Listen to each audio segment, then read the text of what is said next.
Ivan Masvidal.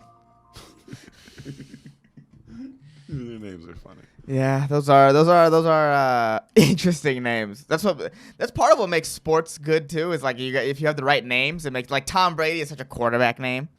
Oh yeah, dude, Tom Brady, Joe Montana. you know what I mean? That's fucking awesome. Some yeah. people have great sports names. Mm-hmm. DeBrickashaw Ferguson. That's a good one. DeBrickashaw Ferguson is fuck sports.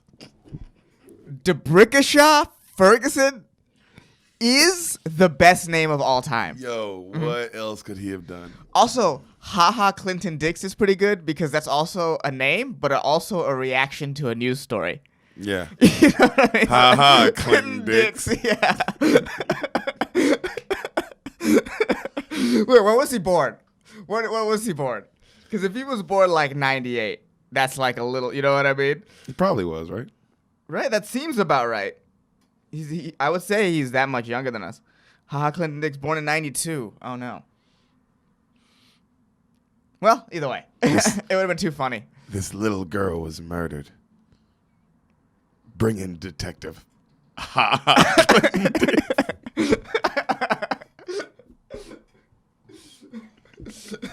And presiding over the case, Judge Haha Clinton Dix.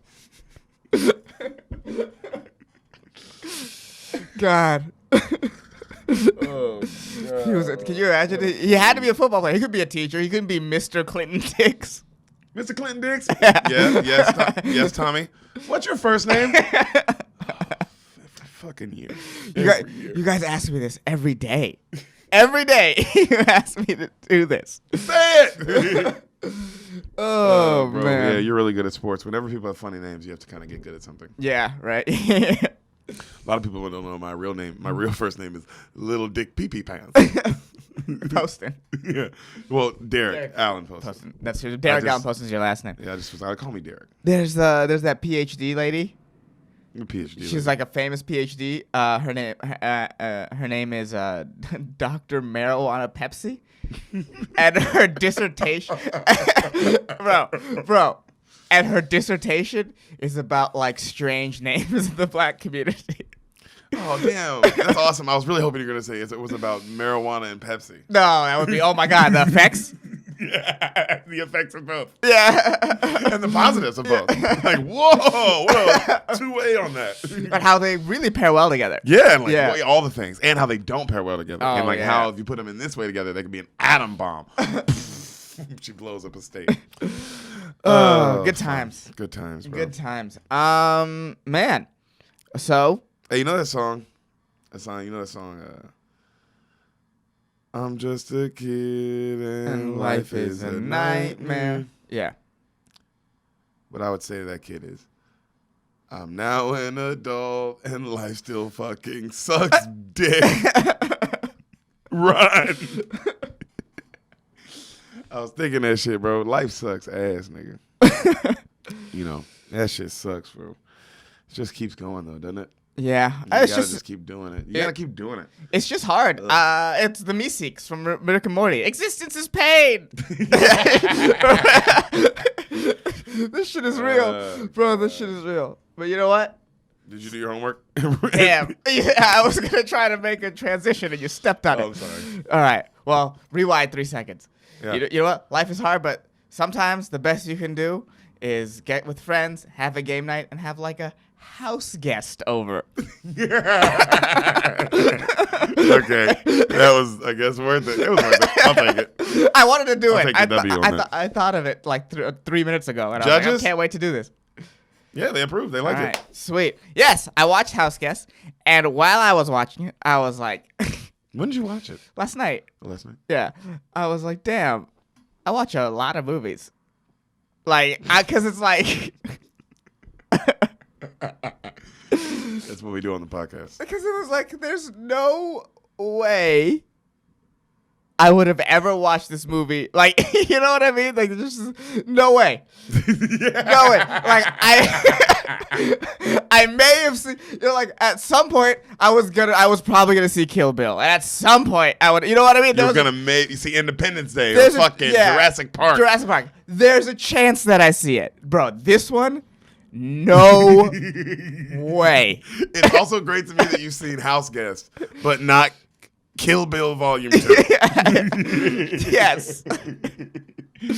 That is crazy. Most people will be like, well, why don't you just watch Kill Bill Volume 2? And you're like, I can't. I might not see Kill Bill Volume 2 for 12 years. Which I would do. I'm a fucking monster. And I love that movie. Oh, man. Yeah. Yeah. There's just no way. It was I guess at some point you'd have been like, this is probably how close you'd have got to House Guest. At some point, you'd have got to some conversation about how good a comic Sinbad is. And somebody would have been like, bro, have you seen House Guest? And you'd have been like, no. And that was as close as you would ever. That. Yeah. If this podcast didn't exist, yeah, that would have been as close as you ever got to that movie. Yeah. Yeah. And that's not a diss on House Guest. No. That's not a diss on anybody. No. Yeah. Phil Hartman is great in the movie. I still attest to that. But now you can give your opinion. Phil Hartman. Phil Hartman's amazing. He's just so funny. And I don't. But I was looking at him, and I was like, why the fuck are you funny? Like. So you see what I was talking about? It's like not why the fuck are you funny? It's why the fuck am I watching you and thinking you're the funniest person? Because he is. You look so average. You know what I mean? Like, Phil Hartman looks like the average guy. At least that's what I thought when I was watching the film. I agree. Yes. I'm agreeing with all of this. Yes. Yes. I was saying this, I believe. And I'm like, why? What the fuck is happening? How are you the funniest person?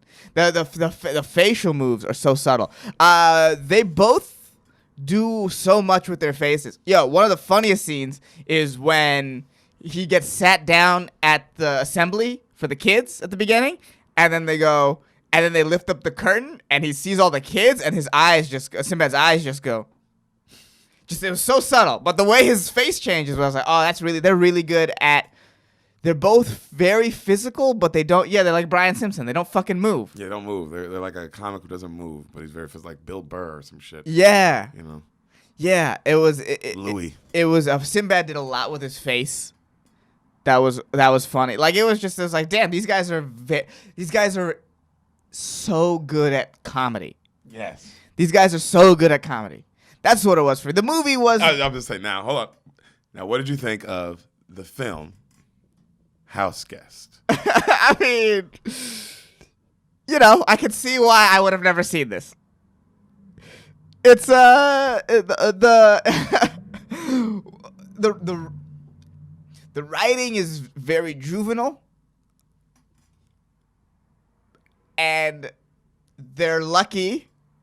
Not that it was fun. Not that that wasn't good. They're lucky that the leads of it were so strong because this could have been a bad movie. This could have been like a boring movie. Yeah, it could have been. Could have been. It really could have been. Oh, but the two leads is what makes it. Movie. Like I said, yeah, the leads are amazing. What's it called? This would definitely be a movie though that I would put on again at some point. Be like, if you want like a. Well, you own it. Yeah. I do own it. Yeah. But yeah, that's a great background movie that you could get caught watching. You know what I mean? Where you're like, it's on in the background. You're like, that's House Guest. And then you sit down and you're like, oh, hey. Look at him. He's asking him if he can wash his balls. And he doesn't know that golf has a ball washing machine. Yeah, it's ridiculous. Yeah, and it's funny. And he's taking it real seriously. And it's like, come on, guy, think.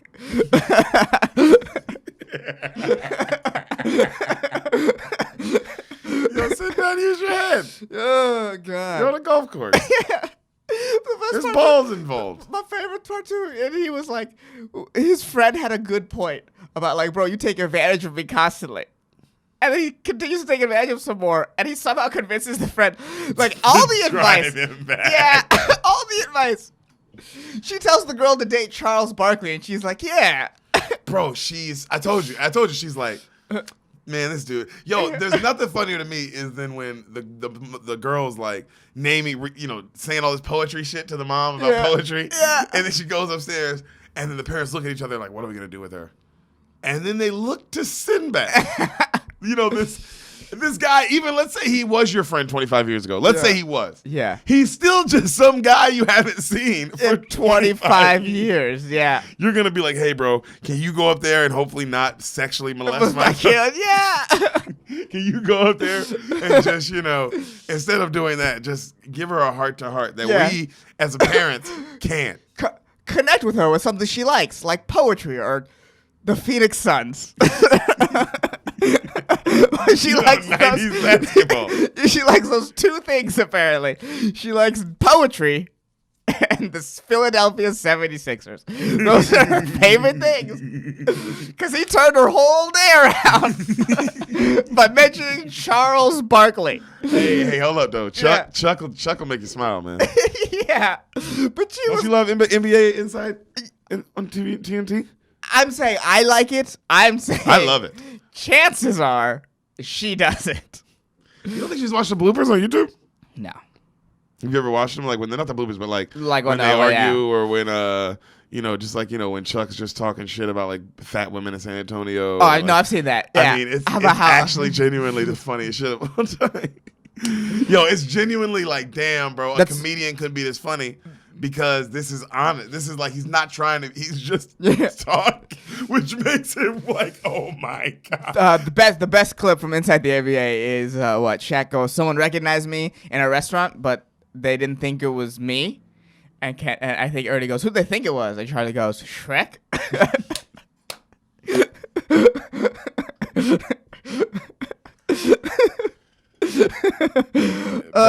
Shrek and a fool. Shrek and a fool, man. It's a great show. Other people's shows are also great. Yeah, hey man. Yeah. Sometimes stop watching Spoil the Beans. Or just go watch Inside the NBA. Yeah, come back. Yeah. We're not going nowhere, baby. Yeah. Unless one of us dies, we're not going nowhere. You know what? In fact, right now we'll go on break. You guys watch the Inside the NBA, and then we'll be back in a little bit. That makes no sense to them though. Because they're like, wait a minute, wait. But my phone's just gonna go right to when they. It's not a break for them. You know that. Oh, yeah. Well, it's a break for us, and that's all that matters. Oh, yes. I can't argue that. Beaners, this is your intermission right now. Before we get into the episode you are here for, really quick, thank you for listening. Yes, we love you. We do. Please subscribe to us on YouTube.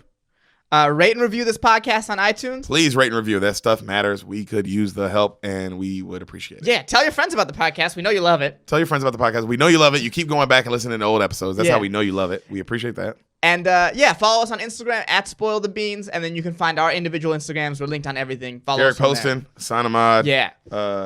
Yeah. Oh, and shout out to Greg Scamato for making our theme music. If you want some more samples from him or maybe help from him, check out gregcanhelp.com. Yep. Yeah. And now back to your future presentation.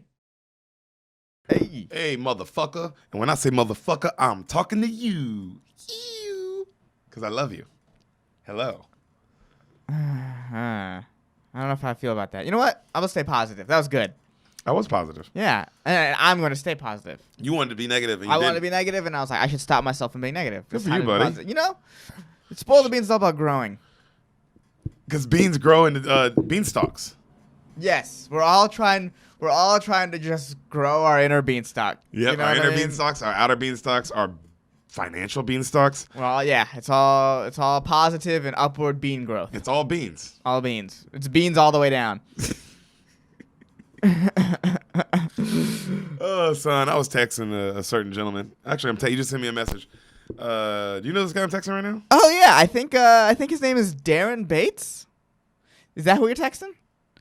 Oh, that's who I'm texting. He's sending me some good news. I can't announce it yet. But it's some good news. And if you want to see the good news and for you yourself, guys, when it does come out, because it actually is big news. Follow Darren Bates on Instagram. Go follow Darren Bates on. That's why we're messaging right now about the news. But go follow Darren Bates at what? What is it? It's Wesleyan. It's Wesleyan_son 56, or you can just search up DARENBATES. That's Darren Bates. Follow him. Tell him the Beans sent you. The Beans sent me. Yeah. In fact, if you could isolate that clip from Derek and send that clip to Darren as many times as you can. Well, let's not do that. But at least once. Even if you've already done it. Derek, can you do the noise again? What'd I say? The epic, the bean sent you. The bean sent me. There we go. Send that to Darren Bates. D-A-R. D-A-R-E-N-B-A-T-S. Darren Bates. Bates. He is a good football player, and he is a decent father. No, I'm kidding. He's a great football player. Guys. Yeah. Oh, God. You came to another Beans episode. It's been fun doing these 2 a week. I've genuinely been enjoying them. Yeah. It's, it gives me something to do. Oh, my God. How my days would be empty.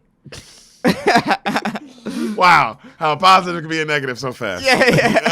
But No, that's I life. said that positively. I know, but I mean, you know what I mean. Yeah. How life is these days, you know? That's how life is. It's just with a grain. Everything has a couple grains of salt. Used to have one, and now it's like a whole half thing of salt. Things are going well. Apparently, a heat dome is coming for us. That's what I read recently. You said things are going well. Things are going well, yeah.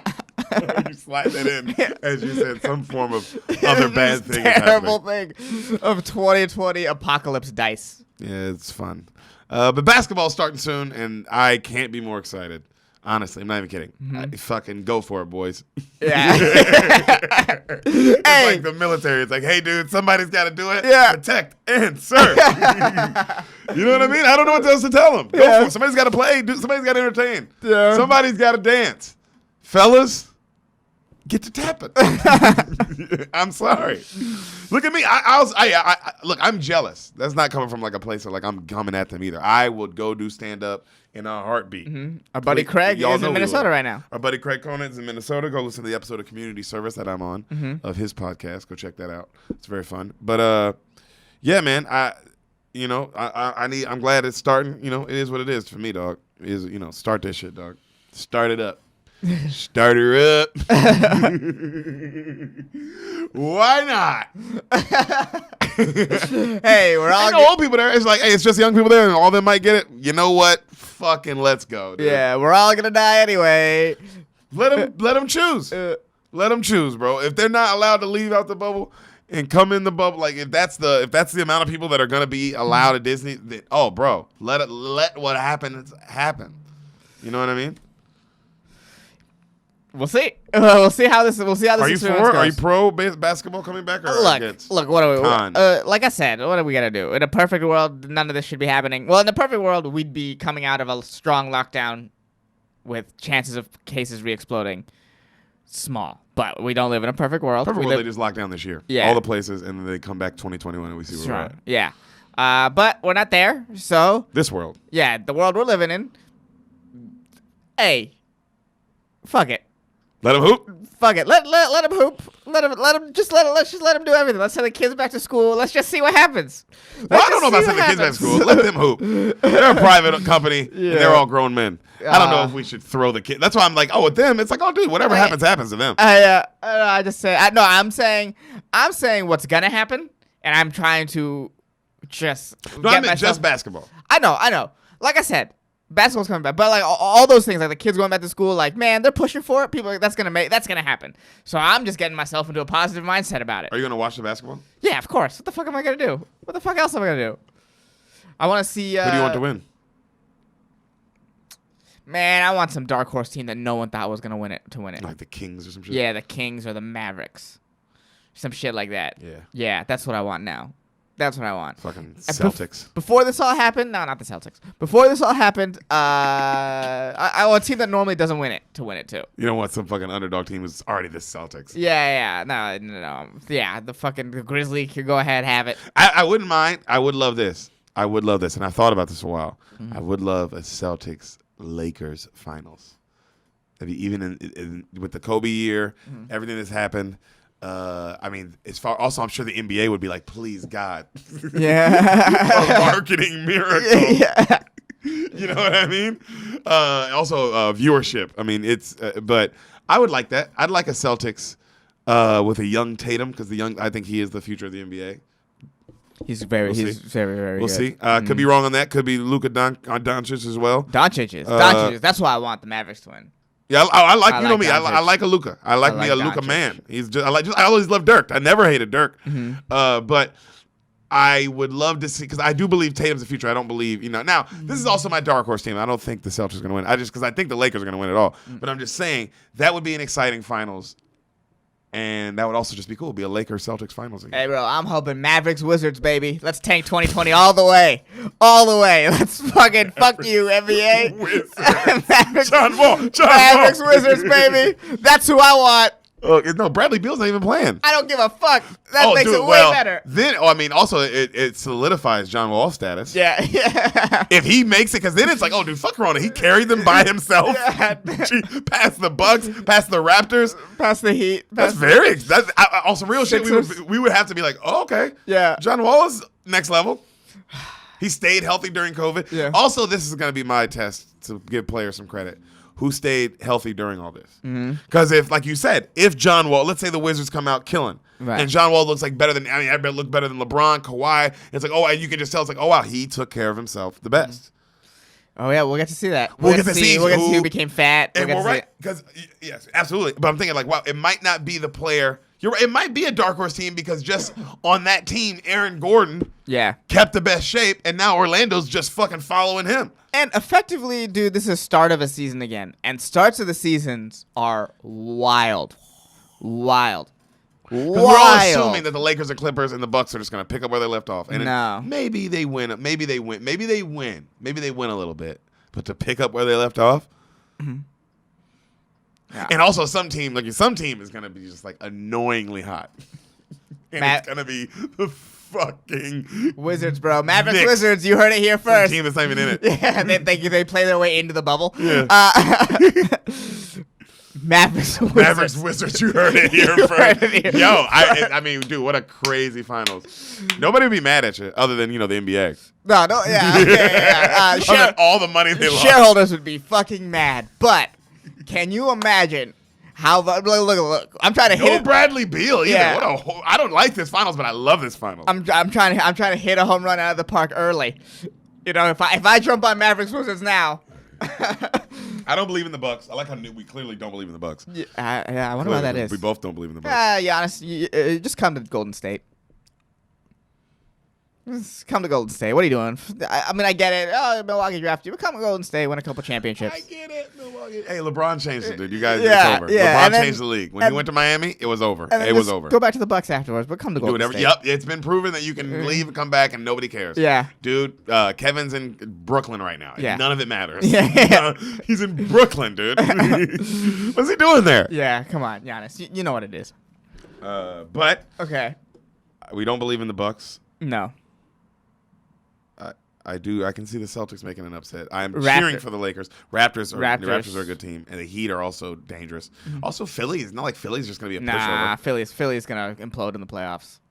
Yeah, but they might get past. They might upset somebody in the first. They might ruin someone's first round. I think I told you this was like 3-4 years ago. I told you that Philly was going to be the East Coast Thunder. Like they'll have all the tools, but they'll never be able to put it together. Yeah, you did say that. You're also gay though. Nope. Nope. But yeah, I can see for some reason this is my pick is definitely Lakers Celtics, but I'm being biased with the Lakers. I want the Kobe thing to happen for sure. But if I just don't think I think somebody's gonna implode, whether it be the Clippers or the Lakers. I think one of them is gonna implode for sure, and there's gonna be a team out the West like the Mavericks, or fucking hopefully the Grizzlies. That would be amazing. They'll do some fuck shit to get Zion in.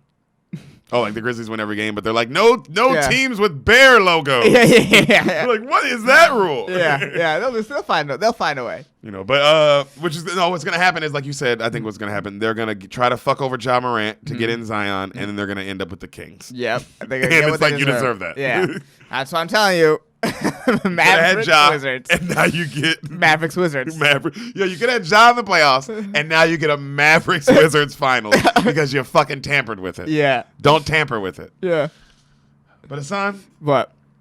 We actually already know the ending to the finals because someone told us. But we'll get to that at the end of the episode. Real quick before we get to who's actually going to win the NBA finals because we got a little information. Okay.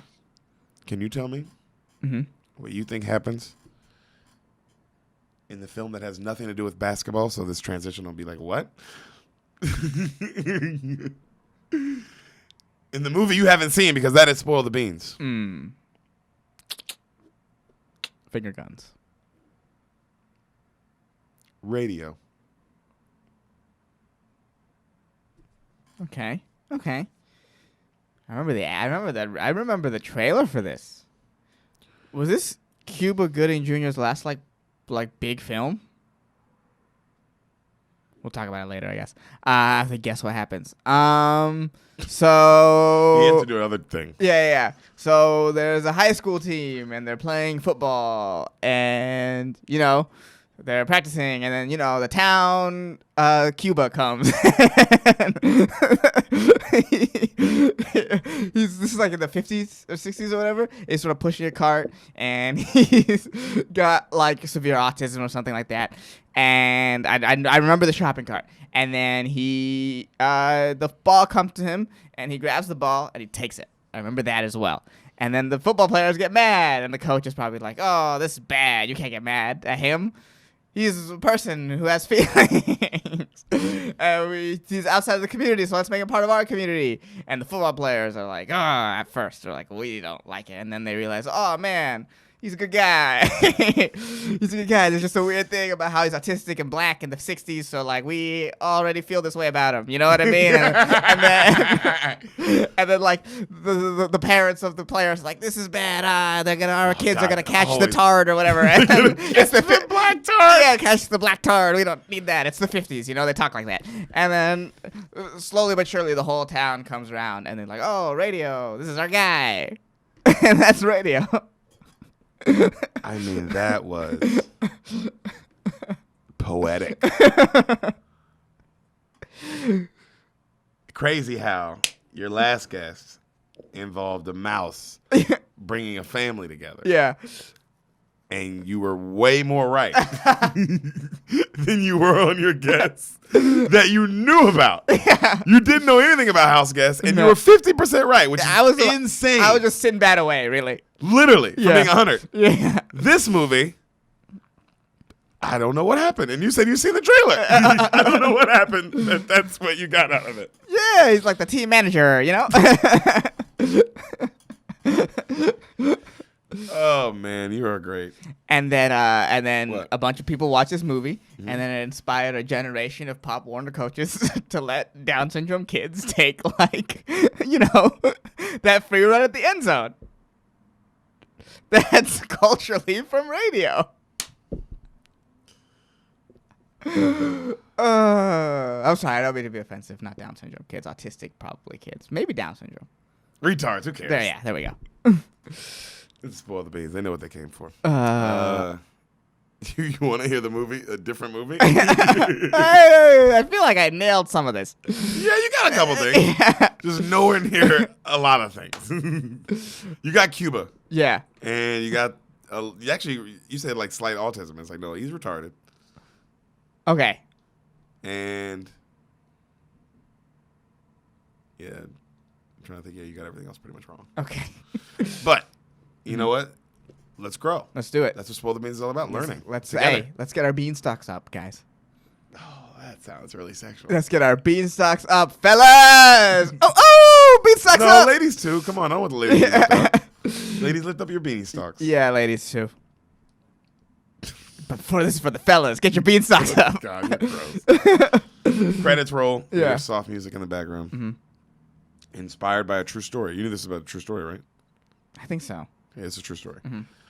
We see two back-to-back true stories. House guests. Yes. We see a train track. Yeah. Right? You hear a voiceover, a woman. Here in upstate South Carolina, things don't change much. Fall is the football season, where everything is measured in wins and losses. Except that one year. That one special year. So we see our boy Radio pushing the cart on the train tracks. It's Cuba Gooding Jr., and he is retarded. So let me say this before we get into this episode. Yeah. Yeah. If you get offended at anything that happens, I am telling him a movie that I saw today. Okay. I'm not, you can't come at me and be like, oh, you guys are belittling. No. I am going to imitate what I saw. Don't laugh. So this is just a warning to whatever does imitations comes out. If you don't like Alec Baldwin's Trump, that's your problem.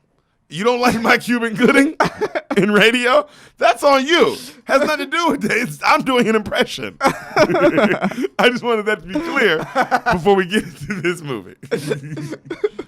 Okay. What?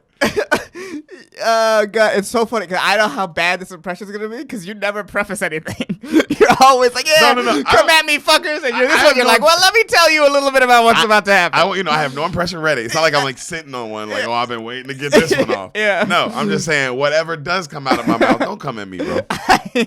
Don't come at me on some shit. Oh God. You ready? Yes. We see the train track, right? Mm-hmm. And we see our boy Radio. He's pushing on there's a car on the train tracks. And he gets out of the way of the train, and he's like, he waves.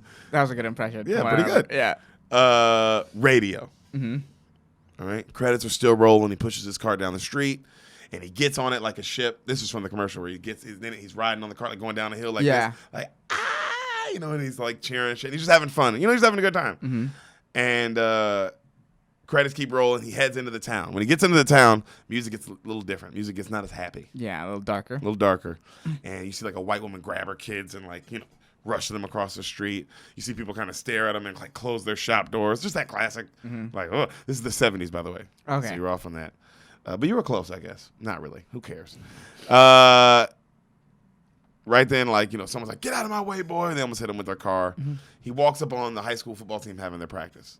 And we see our other lead. You know who our other lead is in this? No. Old white guy. Ed Harris. I was correct. I love Ed Harris. Ed Harris is a great actor. That's a bad man. Yeah. That's a bad man. So, Westworld season 1. Oh, goes hard in the motherfucking paint. So he's the head coach of this team. Okay. We do things as a team here, gentlemen. One player not executing is the difference between 6 yards and 6 points, which is actually very true. He goes, and we're gonna do up downs until we learn that. Let's go, get him up. And you see like he's like honeycut, and there's like the assistant coach is like, come on, up, down, just working him right. Mm-hmm. As this is happening, he sees Radio walking by, watching them, and he's just kind of like, just clocking it. Mm-hmm. Cut to, he goes home and he's watching game film that night. Mm-hmm. His wife comes in. His wife was the one who was doing the voiceover in the beginning of the movie. Okay. And she's like, any of them X's and O's gonna be for me tonight, Ooh. And he smiles, but Get some, wife. Right, he kind of smiles at her, and he just keeps watching film. And then he looks at his wife and he goes, "Mary Helen home yet?" And she's like, she's been home, been in bed for like an hour now. And he's like, "Oh, okay." And then he goes back to just watching film and not paying attention. And she goes, "You still have a full week before game time. Come to bed." And he's like, all right, I'll be right up." And then she laughs really hard. And she's like, "Wow, the first I'll be right up of the season." And then she goes upstairs and he kind of laughs to himself. And he just keeps watching film. So we see him at practice the next day. They're getting after it. Right, a ball goes over the fence. Right. Okay. We see this white kid run over like a handsome looking young kid, right? And he's like, hey, dummy, hey, pick up the ball, dummy. Yeah, throw it. And Radio picks up the ball and he's kind of just looking at him. He's like, throw it over here. And he's like, he just puts it in his cart and like keeps walking. Yeah. He's like, hey, coach, he took the ball. And the coach just starts laughing. He's just like, oh, that's hilarious, right? Right. And he's like, he's like, running again. Blows the whistle, and then the dude has to keep coming back. And you can tell he's really mad about that shit. Mm-hmm. Radio just keeps on going, So we see the next night his teen daughter getting dropped off late night, right? And he's like, Ed Harris comes up, and he's like, "Getting home pretty late, Mary Helen," and she's like, "Hey, Daddy, I tried calling, you weren't like nobody answered," and he was like, "Oh, well, all right. Good night." And then she's like, "Night, Dad." And she just kind of goes up. And you can tell they like have there's a thing going on. So we see next day at practice, you see the coaches are talking to the assistant coach, Honeycutt, and head coach, Coach Jones. All right, Harold Jones is his name. Okay. We see them talking, but in the background, you see like a group of players, like all the other players are leaving. They're heading to the locker room, like practice just ended. You see a group of players, like with all the footballs, and they're just kind of throwing them against the shed, like laughing. They're laughing. Coaches are talking. Finally, Honeycutt turns and he's like, "You got them doing that? What are they doing?" And then Ed's like, "I don't know." They start walking over. Ed looks over. He notices the shopping cart by itself. Mm-hmm. And he's like, They walk over and he's like, hey, gather up. All the boys stop and they kind of panic. And then he's like, what's going on here? Johnny? Johnny's the one who was talking shit to him the other day, remember? Right, yeah. Johnny doesn't say anything. And then right then you hear in the shed, you hear, and then they're all both like, no. They running. He's tied up, bro. They got this nigga and they're bound. Ooh. They're like, all right, let me just cut you out. Okay. Hold still. Or I'm gonna cut you. You gotta hold still. They cut his hands free. They cut his legs free. He takes off running. When he takes off running, bro, he's running, and then he trips and falls. And that makes it hurt. Like, it was already bad. Right. But when he trips and falls in front of the guys who just did that to him, it's like another layer. I don't know if that was Cuba Goodings that like acting or somebody told him to do that, but either way, it definitely levels the scene up a little bit where you're like, damn, bro. It adds an intensity. Yeah, it adds a real intensity to it. How do the kids react to watching him fall? Do they laugh? No, they're like, they know they're in trouble. They're caught, yeah. And you see he's running out. He fucking runs away. And then the coach comes out. He goes, anybody have anything to say? All the players have their head down. He goes, tell your parents practice is going to run late tomorrow. Real late. They get out of here. And he walks. They leave. So he's having dinner with his family that night. And they're talking about his daughter who's a cheerleader. The mom's talking about her daughter, talking about her cheerleading stuff. He's just not even interested. You can tell he's just not even there. Right. And then she goes, by the way, Daddy, you got some calls today. And he's like, what? And she's like, yeah, you got calls. You guys from who? And she starts naming all the parents. And he's like, what'd they say? And she's like, just that they want you to call you back. And then the wife goes, Harold, have you decided what you're going to do with them boys yet? And then he was like, I'm going to do something to them. It ain't going to be good. It's like, that's why the parents are calling. And then he goes, and the wife kind of defends the children. She's like, oh, they're young. They're just being dumb. Don't go too crazy on them. And he goes, hey, you didn't see his face, honey. That boy was terrified. And she's like, okay. And then cut to the phone keeps ringing. And he just doesn't answer it. So he goes to school the next day, and the principal comes over to talk to him. The principal's a black woman. Really? Remember 12 Years a Slave? Yes. The woman who Lupita goes to see, she's the black woman, and she sleeps with the master, but she gets treated like a wife, not like a slave. Right. Yeah, her. Okay. So she's the principal in this. Okay. And she's like, hey, she wants to know what's her plan. She's like, she heard about what happened. She wants to know her plan of punishment for the boys, and he's like, oh, trust me, man, practice will not be short today. And she's like, good. And she goes, because I want you to know that man's been walking, he's been walking by this school for years, never caused problems to nobody, and I want to keep it that way. You understand me, Coach? And he's like, yes, ma'am, I do. And then he looks over, and when he looks over, he sees literally Radio walking by the school, pushing his cart. So Coach kind of runs over to him. And right when he runs up, Radio picks up the ball and puts his head down and hands it up. And he's like, no, I don't want the ball. I just wanted to tell you I'm sorry about what happened yesterday. I felt like somebody needed to look you in your eyes and at least say that. I'm really sorry about what happened. And then Radio's like, just holds the ball up again. He's like, no, I don't want the ball. I don't want the ball. How about this? Bring it by practice. I'll find you something to do maybe one day. He's like, maybe you can help us. And Radio doesn't say anything. And he's like, nothing more will happen to your son. I promise.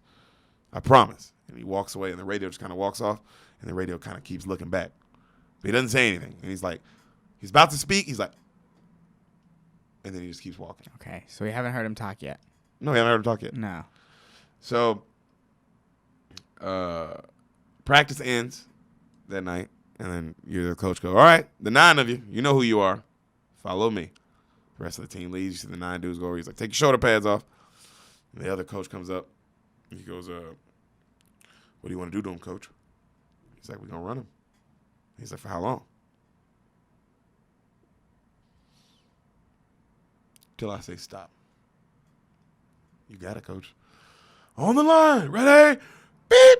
It's pure daylight outside at this point. Right. It's sun, nigga. You know what I'm saying? Right. Okay. Sun is high up. Okay. Oh, damn. Just to give you a time of reference. Okay. So, they're running. Now it's dusk, right? The badass kid, the Johnny kid, he's mad, but he's still killing all the sprints. Right. You can tell, this kid's a good athlete. Yeah, this kid's a stud.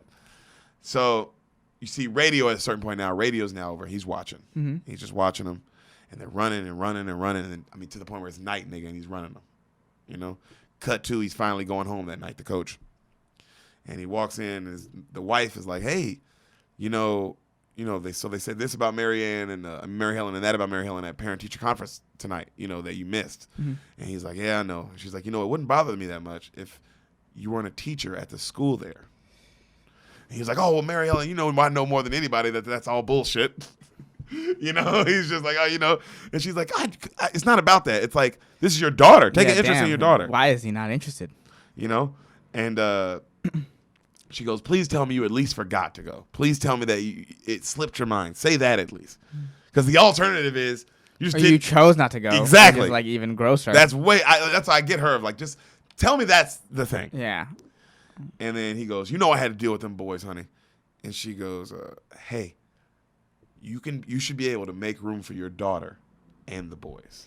Also, it's also a great punishment if you leave. If you were there to start it. You were there to start it. No, and it doesn't end until you stop. So the psychological damage it would do, or the psychological punishment of leaving in the middle, and now the guys have no idea. Because it's just now when the assistant coach, he's just running. Also, you can tell the assistant coach out, like, hey, once it gets dark. No, or you could be like, wait till I come back from this parent-teacher conference, and that's when I'll end it. Yeah, but I gotta go. Good point. But you're right. You don't miss it. Good point. Yeah. And also, she's right. She's like, you have assistant coaches. Mm-hmm. It's not like you're the only guy out there. There's a whole group of people that you can delegate this to. You had because also you had parent-teacher conference tonight. I know you had to punish the boys, but you're right. You can delegate that. Yeah. You can lead. You can do a lot of things. You do a lot of things. Good point. I didn't think look at it like that, but that's a good point.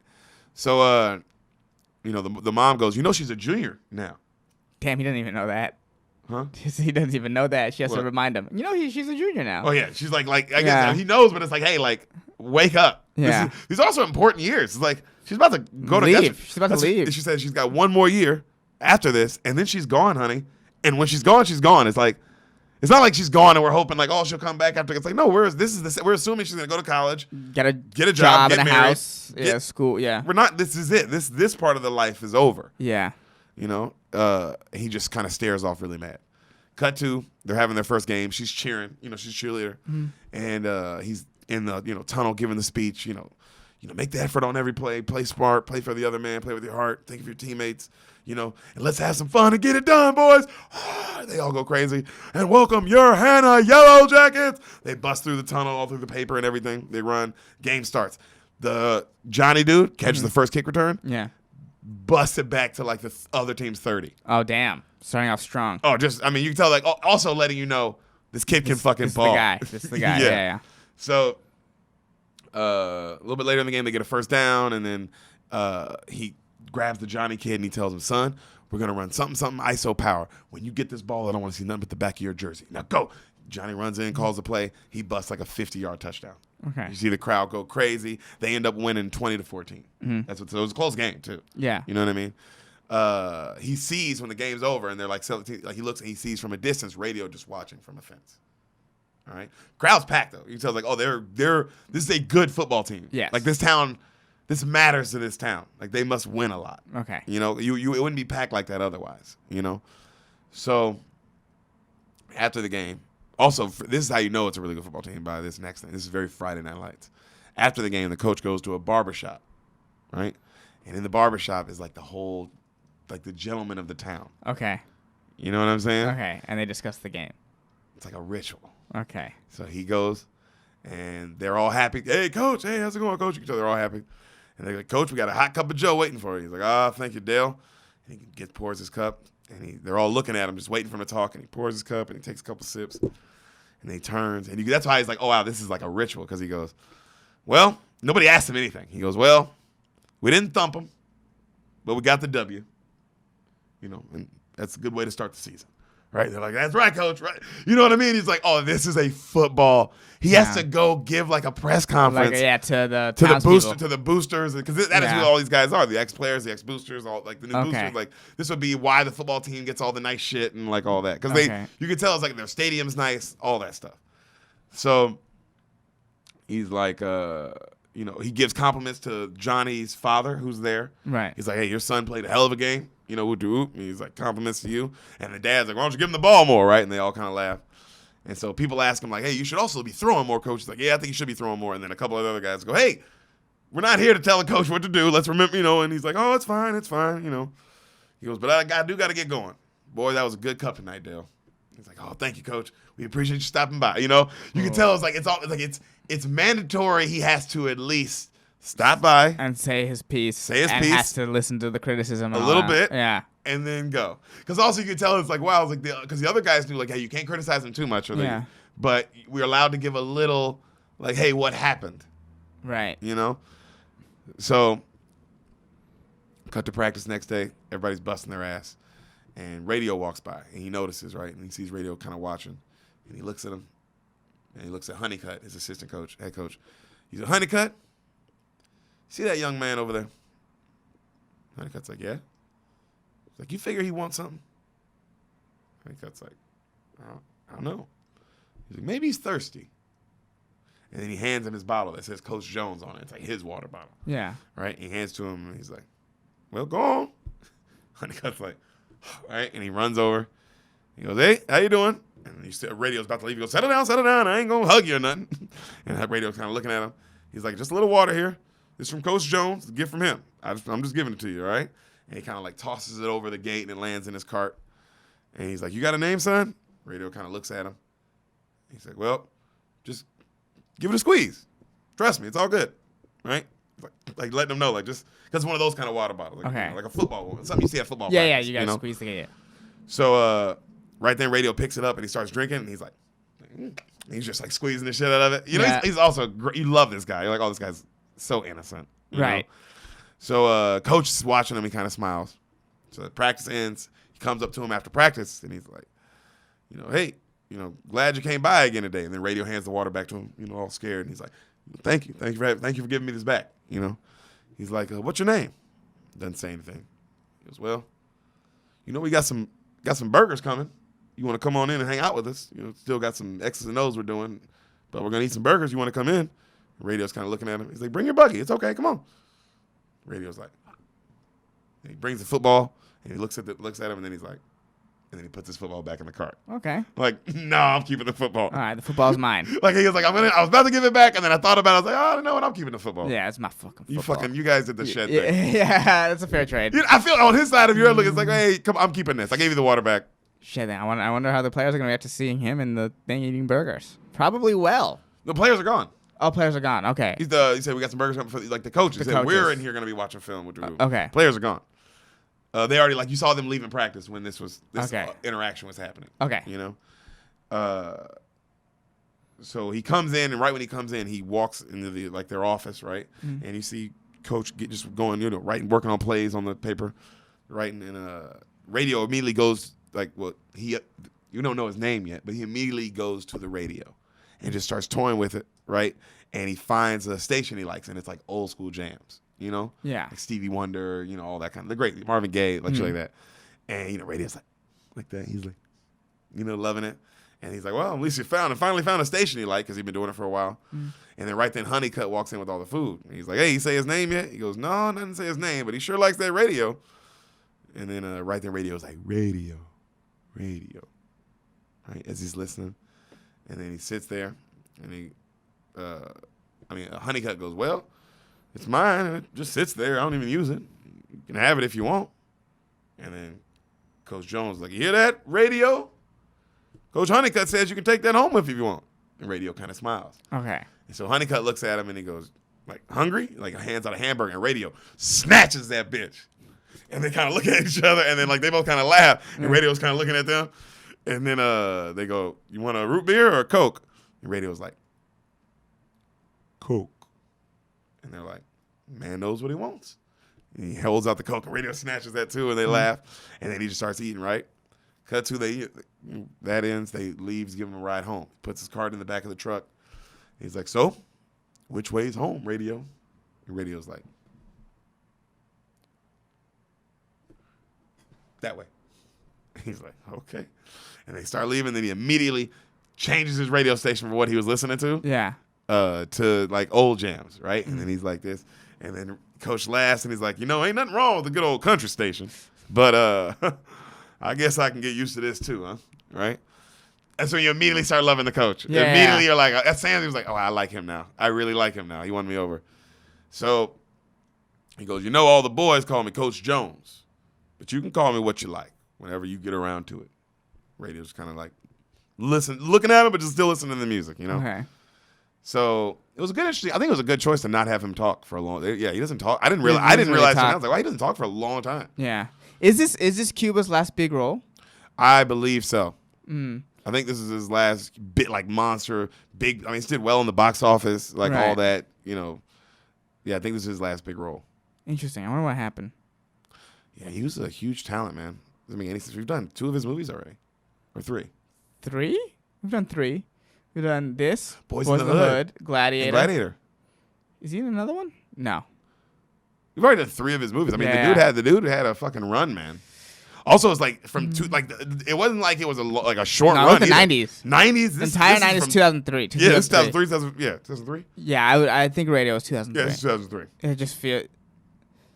Oh, and then I mean, well, he came back with the OJ show. Yeah, That that's show true. was amazing. But yeah, you're right. But between that and this, and like between around this and the OJ show, it kind of disappeared. Yeah. Snow Dogs happened. Then like all these other kind of things started happening. You're like, what's this shit? Yeah, what happened? He used to do like critically acclaimed, like Oscar win, like Oscar shit. Was he nominated for an Oscar? Not for this. This kind of at the time too. This kind of felt a little too like, you know, when an actor takes a role that's too Oscar-y? Oh yeah, this was definitely too Oscar-y. Yeah. But the movie's not bad. Okay. Movie always gets you. Movie makes you cry every time. It's Okay, it's one of those tearjerker. tugs at your heartstrings. Oh, dude. Yeah. You know, you feel that they're setting you up. Don't you Yeah. feel when I mean, you know what? How many movies now do you know like, oh, they're setting me up? Yeah. They're setting me up to fucking get my heart. Also, there's also if all because the subject matter is like rough football guy finds a heart, and it's like if that doesn't make you cry a little bit, that means the movie is hilariously bad.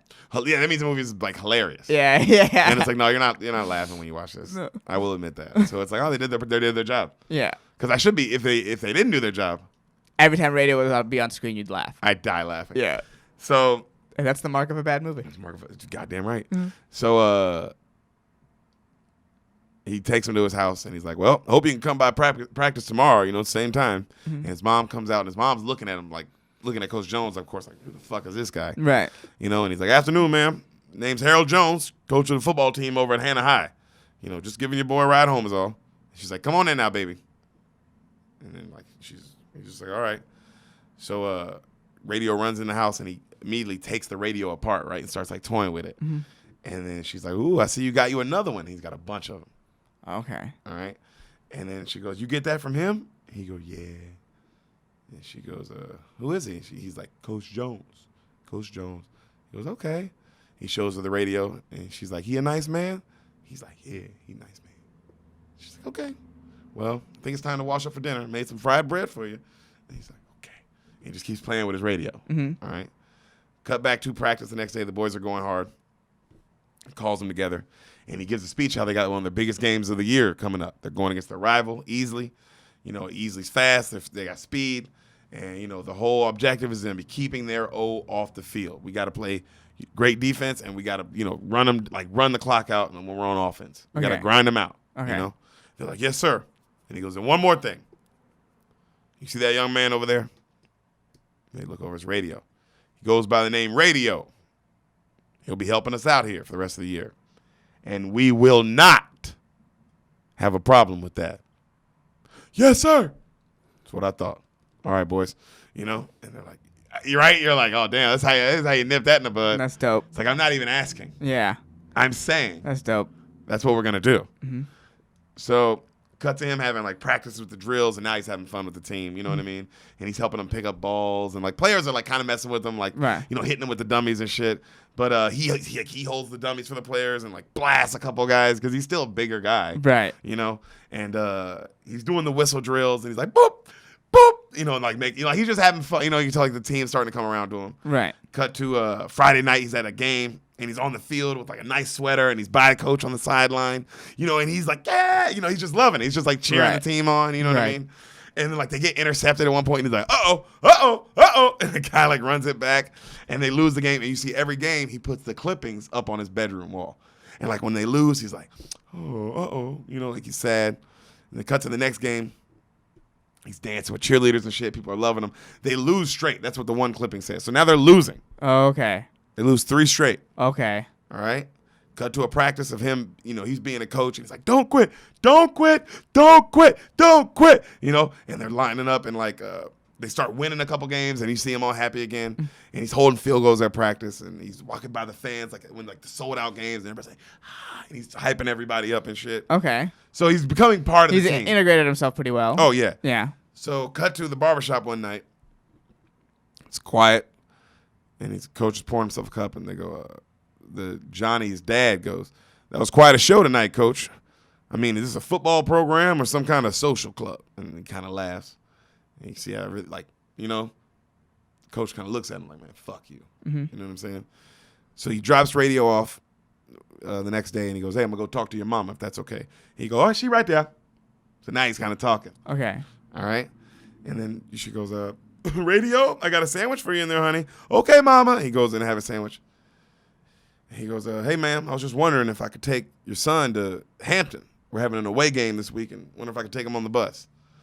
And then she goes, what your football team did to my boy was wrong, Coach. Is this you just trying to make up for it? And he goes, no, ma'am. I mean, it was wrong, and some of them boys, they learned a lesson, but they are good boys. I can guarantee you that now. And she goes, he goes, I'll keep my eye on him. I personally promise that. She goes, well, it's okay with me. He goes, I don't mean to pry, man, but I was hoping to just ask, what is wrong with him? She goes, doctor never gave me a name. I got an older son, Walter. He's fine. And he goes, and the daddy? She gets quiet, kind of goes, oh. And he's like, you tell he's like, oh shit, my bad. And she goes, his father died a while back. And he's like, oh, sorry. And he goes, you must really have had your hands full. She goes, yeah, working at the hospital. They got me working 10 hours a night, Would I recognize her? Huh? The mom? Yeah, you might recognize her from some stuff. Okay. They got me working at 10 hours a night, 6 days a week pretty much. Mm-hmm. Also, hey, stop doing that to those people, hospitals. Because every time you hear about a nurse, it is like that. It's like, Jesus fucking Christ. Because you always hear about how good the job pays, but you also then find out that they're slaves. Yeah, you overwork the most important parts of our society, and you don't pay them what they're worth. But if you run the whole system, you get paid more than you should. And then the people who are important to society have to live out these horror stories that they shouldn't have to go through. It's that new Drake. Yep. Yeah, that shit go hard. Yeah. Even without the beat, that shit go hard. Yeah, you're right. You see how I nailed Drake it? getting deep. Yeah. Really taking up for the nurses, Drake. We appreciate it. That's why you've been like, yeah, but the next verse is about bitches. And Yeah. It's a good balance song. Yeah. It's like a club banger and and while these people are suffering, I got hoes on hoes on hoes. That's how the song goes. I would jam that. Yeah. Tell me you wouldn't be like, oh, that's an interesting Drake there's song. There's a lot going on here. Is he a good guy? Is he a bad guy? What's going on? Which is how I want my artist to be. So, she goes, work 10 hours a day. She's like, so I'm always worried about where he's at and what he's up to. And, she's like, and I know the times we're living in, they only need one excuse to put him away, would be, I can't imagine the fear. Right. Of I have to work these hours or else who's going to take care of him? Mm-hmm. And B, one thing happens. This is 1970s in South Carolina. He's a black man. Yeah. And he's mentally handicapped. Handicapped. He does one thing. They're wanting to put him away. Yeah. They want to just get rid of him. I think the cops call that double black guy. Oh, check God. That's the cops. So right. The cops are bad. I said right. Okay. So she goes, but my James is a good boy, and he's got a good heart, Coach. Mm-hmm. And he goes, so James, huh? And she goes, yeah, James Robert Kennedy. And he goes, thanks, ma'am. So cut to the principal. Now is going, absolutely not. He is not getting on that bus, with a bunch of our students. That is not allowed. Are you crazy? Which also I get her point. Of like, yeah, I wouldn't go for that. And then it's raining super hard while she's saying this. I just want you to know that, right? And he goes, and she's like, well, come on, man. He comes to all the other games. He's with me. She goes, what if he has a seizure? What if he has an episode? What if there's a million, what ifs? And like that, I get, she's like, what? All these things. And we don't have the medication. We don't know. We can't get in touch with his mother. We don't know what's wrong with him, really. Yeah. She's like, I don't want to put him at risk or our students at risk, period. And then, and she goes, also, I'm worried about, and she goes, and it's not just about my students. I'm also worried about him. I'm not sure what your plan is here, Coach, or if he's not just some glorified mascot you're running around. And he looks at her, he's like, Lou, he says her name. He goes, Lou, you know me a hell of a lot better than that. A hell of a lot better than that. And he storms out. And she's like, you can tell she's even like, oh, damn, Right. I might have took it too far with that last line. Because you tell they're friends. So you can tell, like, oh, wow, this principal and this teacher go Fuck back. with each other, yeah. Like, they've been working here a long time at least, you know? So, also, if you're a football coach on a good, and that's bringing a lot of revenue to the school, you and the principal are going to be very close. That's a good point. I'm thinking about just in my school, like any school I've ever known. Yeah, it's like, oh yeah, the football coach. I mean, look at a college coach and the head of a college. You know what I'm saying? They have a rapport. You know what I mean? I remember specifically the head coach of the UConn basketball team, when somebody tried to criticize him about how much like funding that one program didn't get and how much funding the basketball team got, and he was like, dude, he would kept it 100. They wouldn't even have that program if it wasn't for this fucking basketball team. What do you mean? Where do you think that money they are getting is coming from? Right. Coming from the basketball team. We're the UConn Huskies. I loved it because he was just like, hey, like, don't get it twisted. We are the ones funding this school. It's not the goddamn science program. No. They're not. He said the number two. Like, they're not bringing in like it was like $200 million or $300 million off TV revenue a year, like some crazy number. It's like a year. The fuck are you talking about? Dude, these colleges are fucked. Stanford just announced that they're cutting 11, I think, varsity sports. Yes, sir. Did you look at the sports? One of them's like wrestling. They're like, these are some big ass sports. Bro. Wrestling, men's volleyball, Men's women's volleyball. Mm-hmm. This was a big one. I didn't realize it was a big one. Because I'm sure a lot of people think, because Sam was like, they cut rowing. Oh, that's huge. You're like, oh, but because this is what your first, a normal person's first reaction. And I'm not mad at it. It would be like, oh, well, the rowing team's not bringing money in. Like, of course they're cutting the rowing team. They're not cutting the football team. But the rowing team at Stanford might go to the Olympics. You see what I'm saying? Mm-hmm. That's a whole different kind of, like, you're bringing your school other shit. Well, they were also talking about, I just read the they were breaking down, the big deals. Like, cutting rowing, that was a big deal. They said cutting wrestling was a big deal because they have, like, a great wrestling team. They have, like, a wrestling team that was poised to, like, go for a title run. That's huge. It's crazy. That's huge. That's huge Crazy. for the school. It's like, I know it's not bringing in the same revenue as the football team, but hey, the football team and the football team is the school. Mm-hmm. That is what's funding all these schools. Is the football team. Like, that's the majority. And then or the basketball team or mainly those two. Mm-hmm. If we're talking about US colleges. Yeah. It's those two sports that are like, if you go to a big school, that's what's funding your school. University of Michigan or whoever, you know what I mean? Yeah. It's your football team and your basketball team. University of Notre Dame. You kidding me? You think any of your other fucking programs doing anything? No. These schools are in fucking trouble. Oh, so much. Trouble. That's why they're going to try to force kids back to school, too. On that end. Oh, yeah, absolutely. Yeah. Absolutely. Yeah. And the online thing is not going to work. People aren't going to pay that kind of money for no experience. Remember, from that same Drake song, they don't care about you, they just care about money. So get sick, kids. Get sick, kids. Sick, kids. Get sick, kids. And fuck some hoes. Yeah, and we want a third mansion where they're like me and can fuck a bunch of hoes. That's from that same Drake song. Yeah. I can't believe you memorized all the lyrics. You're usually not good at that part. But this one really stuck with me. So, you're a fucking smart guy. So, cut to them getting on the bus. The team's getting on the bus. Mm-hmm. Coach like, get your game faces on, boys. Right then, radio shows up. He's like, ooh, hey, coach. Gonna be a wet one out there, coach. Gonna be wet out there. Gonna be wet, because it's raining super hard. And he's like, hey, radio, you're not gonna be able to get on the bus today with us, son. What? I'm sorry, radio, but you're not allowed to get on the bus, all right? People said it's not a good idea, but I can't let you go, radio. I'm really sorry. And radio's like, and he's like, I'll see you tomorrow, okay? I promise. I'll see you tomorrow. And he gets on the bus, and the bus pulls out, and he leaves. And it's just thundering rain. Yeah. And he's just like, what? Tell my mom? Somebody give me a ride home? Yeah. So, cut to he's on the field by himself, and he's listening to it on his radio. Is it in the rain? In the rain, right? And he's dropping back, and he's got a ball, and he throws it, and on the radio, you're incomplete pass, Yellow Jackets, second down. They got time for one last drive. Draw play up the middle. Johnny up to the 10, 15, first down, Jackets, first down, right? With time on like 1 minute left, and they spot up. You see radio spotting the ball up. Right. Here's the snap. This is for the win, and the kick. No good. You see radio slip and fall. No good. Final score 14-13. Your Yellow Jackets lose. Ooh. That's a tough one. Yeah. So cut to the next day. Well, that's what happens when you have to do a game-winning kick in the rain. That shit God, ain't. Yeah. That shit is the worst, brother. So him and Radio go to the diner and go to a diner the next day. Yeah. And the waitress comes over and and the coach is like, "So what cobblers you got today?" She said, "We got peach and we got blackberry." And he's like, "Well, Radio, which one you want, peach or blackberry?" And he's like, "Both."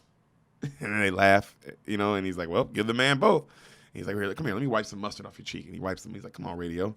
And people are looking at him in the restaurant like, "This is 1970. Yeah, what the fuck is happening? Why is he even in here? Yeah. It's 1970.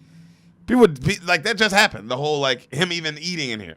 That just, like, for most people, they were like, yo, that happened, like, yesterday. Yeah. Yeah, most of these people have lived in a life where that couldn't happen. Also, in the 60s, that shit was very prevalent still. Mm-hmm. No, that's what I'm saying. Most of the people in there have most of their life has been like, oh. Oh, yeah, you're right. Most of their life, that wouldn't have been allowed. So it's like the mind fuck that would have been. You know? And the coach. He'd be so famous in your town. Small town, a big football town like that. Mm-hmm. He's pretty much, he's a celebrity. He's a celebrity. Yeah, absolutely. So, and he's been a coach of this team for a while, and they've won multiple state titles already. So this is a big deal, So football season's almost over. And he says that to Radio. He goes, "Football season's almost over, Radio." Radio's like, yeah, one more game. One more game. He goes, "You okay with that?" And Radio's quiet. And he's like, "Where's my pie?" And the waitress is like, "It's coming, it's coming." He's like, "I like both. I like both." And she's like, "I know." And he's like, "Radio, she got your order." And he's like, "Radio, what about the season? It's almost over. You okay with that?" "I like football. I like it, Coach." And he goes, "I know." He goes, "And I know, I want you to know I feel real bad for leaving you off that bus the other day. And I'm going to find a way to make it up to you." "Hi, Coach." Cut to him busting out the paper, leading them through the tunnel. And he's like, got the big smile on his face. And they're like, even the principal's like going crazy and the whole crowd's going nuts. Yeah. And he runs up and he jumps on the coach. He's like, "Coach, that was a good one. That was a good one, Coach. That one got you. That was a good one." Yeah. Right? And he's like, cut to he's listening to the coach like call the plays on the sideline. The coach is like, "We got a double edge, 13 scissor, backside reverse. Double edge, 13 scissor, backside reverse." He's like, "Ooh, Coach, that's a good one. That's a good one, Coach." And then right then he's like, right when they're calling out the play, he's like, "Reverse, reverse, reverse, reverse, reverse, reverse." And the defense is like, "Reverse, reverse, reverse." And he's like, "Oh, audible, audible, audible." And they call the play and then it's too late. And fucking the defense just sniffs out the reverse. Well, I guess he heard Radio say it, huh? Rocks the dude. He fumbles. Johnny's dad's in the stadium so mad. That was bullshit. They knew the play. We'll do with that damn kid. And then right then the coach grabs him. Yeah. He's like, "Radio, you can't let the other team know the play, okay? You can't let the other team know what we're going to do." And then Radio goes, "Well, how they know what we going to do, Coach?" And you can see the coach face realize go, oh yeah, he's mentally handicapped. Yeah, he can't be in there calling the plays with you. Come on. Oh, this 100% isn't on him. What am I doing yelling at him? Yeah. What also am I yelling at him and he's going to be like, "Oh, yeah, I shouldn't say that." Like, he's going to say that. Yeah. And you're going to be like, "Right?" Yeah. Or is he going to look at you like, "How do they even know?" And you would be like, I'm the dummy. I'm an idiot. Oopsie. That's when I saw that scene. I was like, why would you yell at him that? Mm-hmm. Like, of course he had no idea how they knew the play. Yeah. He heard you say reverse. He got excited. That's all. That's literally it. I love how, like, I love hanging with Matthew, bro. My girl's sister, my girl's brother is mentally handicapped, just like this. And you're the best thing about him because you've hung out with Matthew. Mm-hmm. The pureness, so pure. Yeah. Just like that, where you're like, I can't get mad at that. Like, it's not like he lied or did anything bad. He's like, "What do you mean? I don't even know what I did." Yeah. I don't know how they figured it out. They're so smart. Yeah. I'm just like you. How the fuck did that happen? And it's just, that's the best thing about hanging with Matthew is like, bro, he's going to tell the fucking truth, bro. Yeah. And it might hurt your feelings. It might not like it. But it's like, you got to respect that. You can't even be mad at that. That somebody was honest with you. Yeah. So, cut to plays later. And you see coach going off on the ref. "That was a chicken shit call. Bullshit." And the ref, 15-yard penalty. Oh.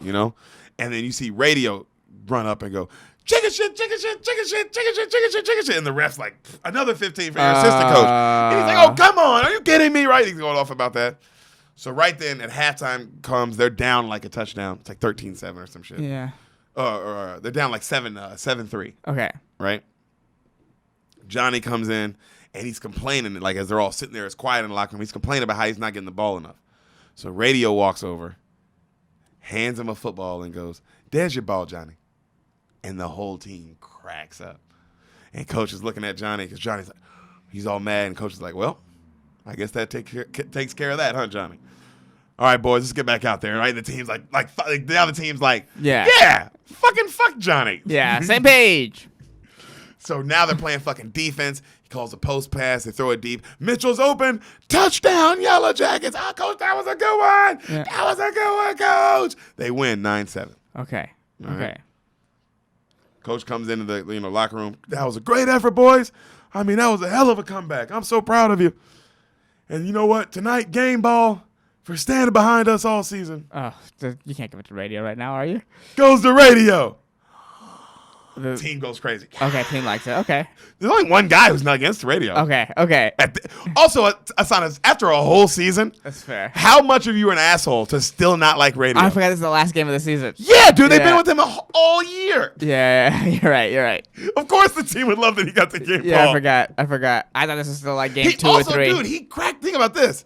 If you were in this game, you're like, man, what happened? What turned out to have? You'd be like, bro. Oh, radio shit on Johnny. Tell me that already you're like, oh, dude, game balls for him just shitting on our best player. Yeah. When our best player was being a dick. Yeah. Who complains in the locker room? Also, bro, I don't give a fuck who you are. Tom Brady. You can't go in the locker room as the star player and complain about the rest of the team. About how you're not getting the ball or about how oh man, we would be winning if my sorry ass receivers catch the ball and you weren't fucking fumbling, and then everybody's gonna look at you like, dude, fuck you. I don't give a fuck who you are. You know what I mean? This isn't because you're not helping. Right. That's the point. Is that's not leadership. You're not helping anything. Right. How does that help us come back and win this game? Yeah, you're right. I didn't know. I thought you were about to say yeah. No, I was just thinking. It's like, yeah. Very bad leadership, I would say, from the star player. So, team cheers. So the next day, his wife is after the game, his wife's waiting for him, right? And she's got a couple of flags from the game. She's like, I kept a couple of these. They were plenty to go around. They laugh. And he's like, well, I got to make one last stop by the shop real quick. And she's like, well, it was a nice win tonight, Coach. And she kisses him. And she's like, save some of that unruly conduct for when you get home. He's like, ooh, right? Look at her. She's trying to get it this whole movie. Ooh, she's a little slut bag. Oh, well, I wouldn't go that far. Well, that's what you said. No, I didn't say that. So he walks in. I was saying it's a nice woman trying to get something from her husband. And he walks into the barbershop. And the Dale guy's like, ooh, let me get you a fresh batch, Coach. Let me make you a fresh batch of coffee, Coach. He's like, oh, Dale, sit down. This cup is fine. And they're all kind of looking at him. He goes, well, I knew a 500 season isn't something that we all wanted, but I am proud of the boys. They fought hard this year. They were a good group of guys, and it's always nice to win the last one. I will say that, And then right then, Johnny's dad goes, wasn't long ago we would win all of them. And he's like, something you need to say, Frank? And Frank's like, well, I just think we got too good of a team to be losing half our games. And the coach is like, well, anybody else? It's all right. Now's the chance. Speak up. And everybody kind of looks around. Nobody says anything. And the Frank guy's like, well, if nobody else is going to say it, I will. You got yourself a distraction, Coach. That's the problem. And he goes, oh, so that's what you think radio is. A distraction. Damn right I do. And then all the other guys go, Frank, hey, man, come on. He goes, no. I'm going to do all of us a big favor tonight. And I'm going to let y'all finish this one on your own. Coffee's been better, Dale. He leaves. And you see Dale's like, you can tell he's like, fuck, man, I like that he comes here. It's funny to take it out on Dale.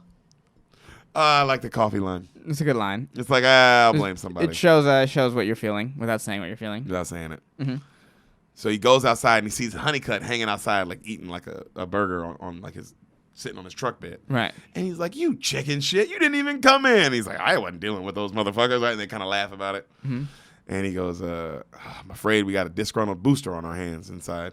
And he goes, yeah? He goes, yeah. He says he has a problem with radio on the sidelines. What you think about that, Honeycutt?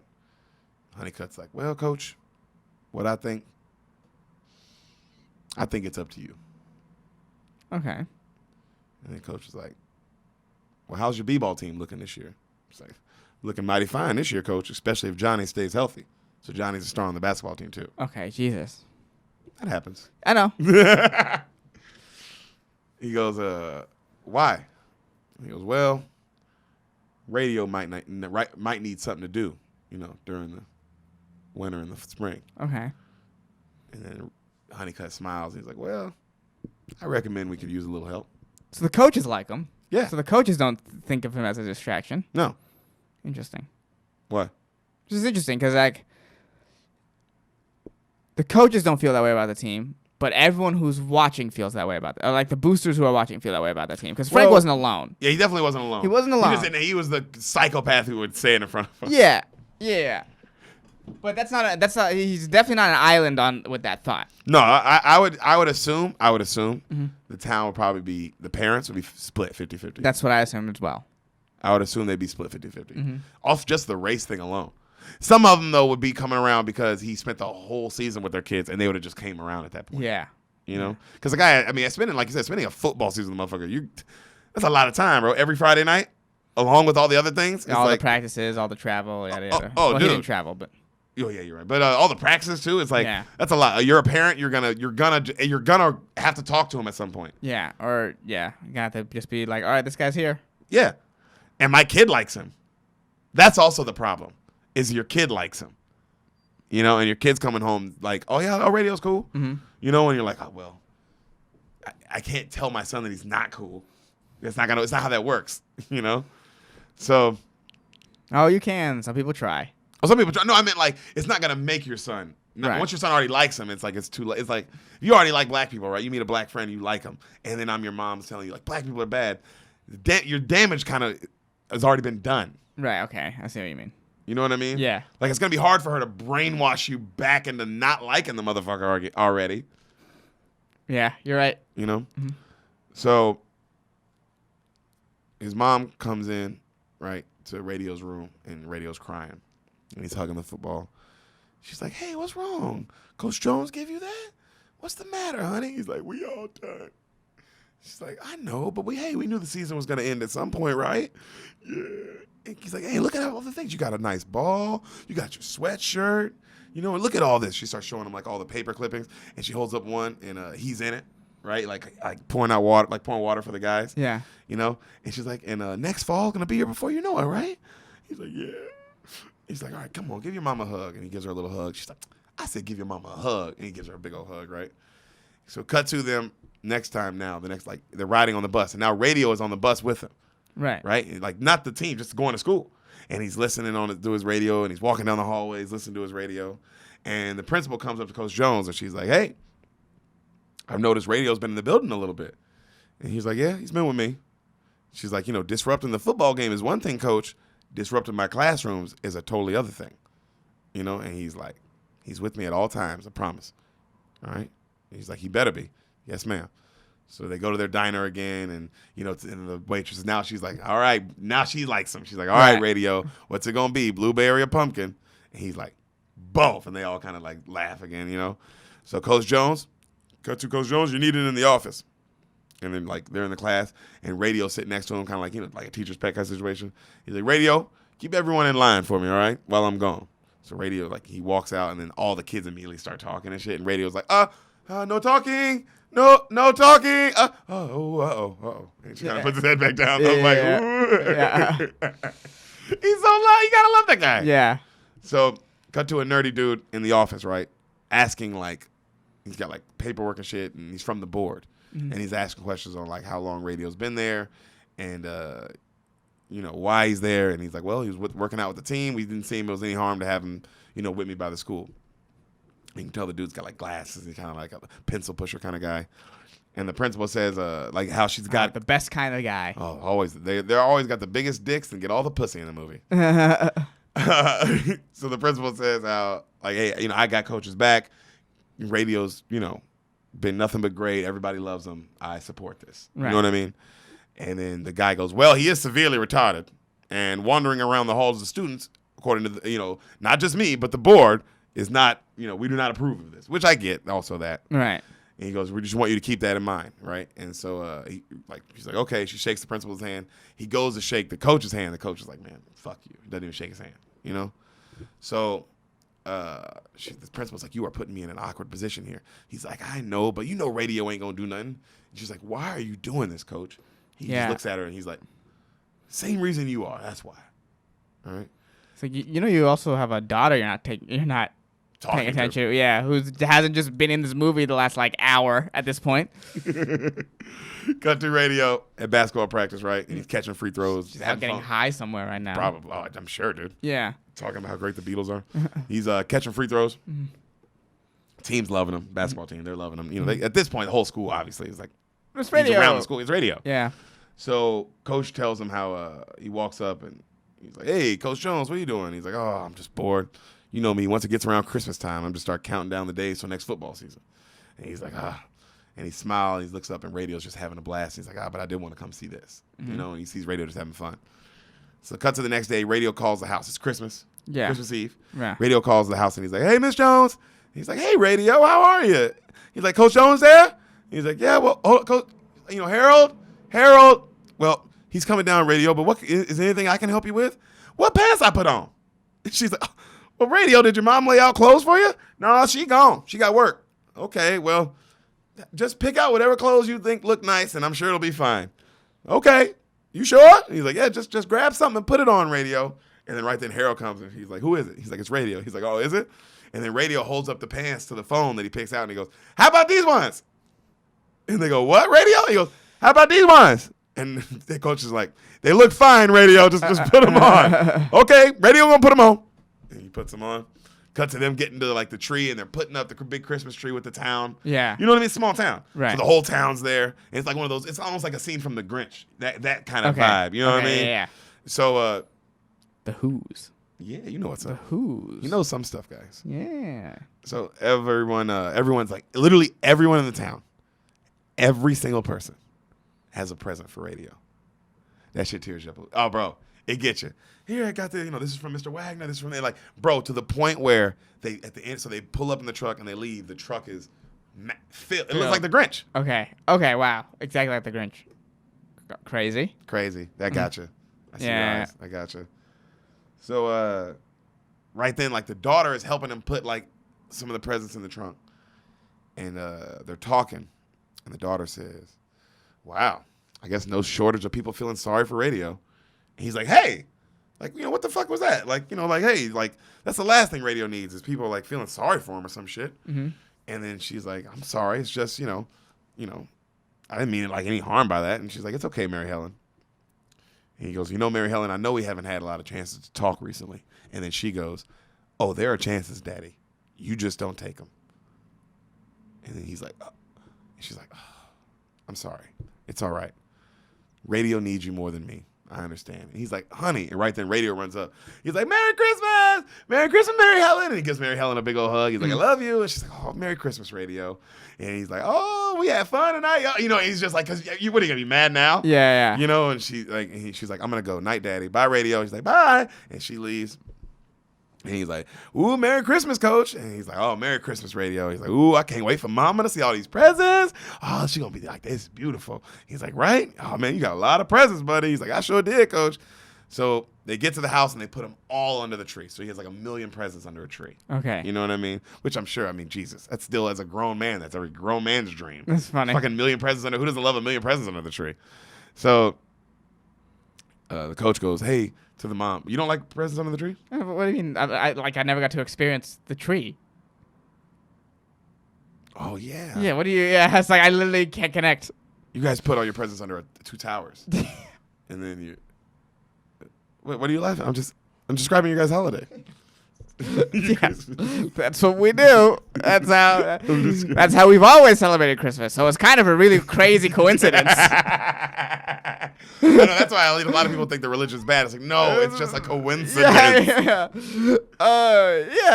So I watch people have. Have you ever been at anyone else's Christmas? No. You've never been over another person's house for Christmas? No. Wow. Yeah, Christmas is like a family thing.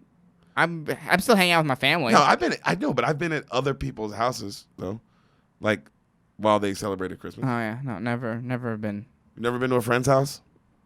No. Where they had Christmas? No. I don't know if you know. You're looking at me like I'm crazy, but that's a very normal thing. Really? Yeah, no, I've never been to a friend's house over Christmas. I always assume people hanging out with family. I'll hang out with my family, and that's how we've always done it. That's right. You're a spoiled piece of shit. Yeah. Guys, if you don't know, Hassan's a really spoiled piece of shit. So he's literally never thought about another person and how their life might not be as his. But that's him. And we get to know him as the podcast goes. And you will too. So he's putting all the Christmas under the tree, and he goes, do you think it'd be all right if radio opens one? And he's like, the mom's like, well, I don't mind. And he's like, all right, well, how about this one? He hands him one. He's like, this one's from, the Jones family. Me, Mary Ellen, or my wife. We hope you like it. He opens it up, and it's a super nice radio, like with velvet, like cushion, like lining, and like it's really nice.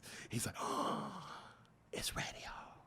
He's like, that's right, it's radio. He's like, oh. He turns it on. He's like, it works, coach, it works. And it's like, whenever you call me, I'll be there.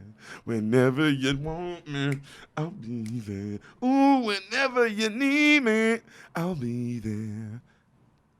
You never heard of this song? Heard the song. I don't know the next line. I'll be around. Okay. Yeah. Sorry. Like I said, guys, this is who I'm dealing with. So he goes, come on, coach. Get up and dance. Like, dance, mama. And they all start dancing, right? Like, go on, radio, go on. It's like, oh, thank you, coach. Merry Christmas. He gives him a hug. And then so he goes off to his room. And then the mom looks at him like, Lord, we ain't never seen no Christmas like this, coach. Because they're very poor family. Right. You know what I mean? I don't know if you knew about the mom working 10 hours. Yeah, I think I got the gist of it a while ago. So coach notices the radio like in the kitchen, and he's like, so that's where he gets it from. She's like, well, he don't get everything I try to teach him, but man, he picked up that, And she's like, not long ago, coach, he drove up here on that truck with that truck, and I wondered, what are you doing? And well, I still wonder, what are you doing this for? And he goes, I don't know. It's the right thing to do. And she goes, a whole lot is the right thing to do. Don't mean we all do it.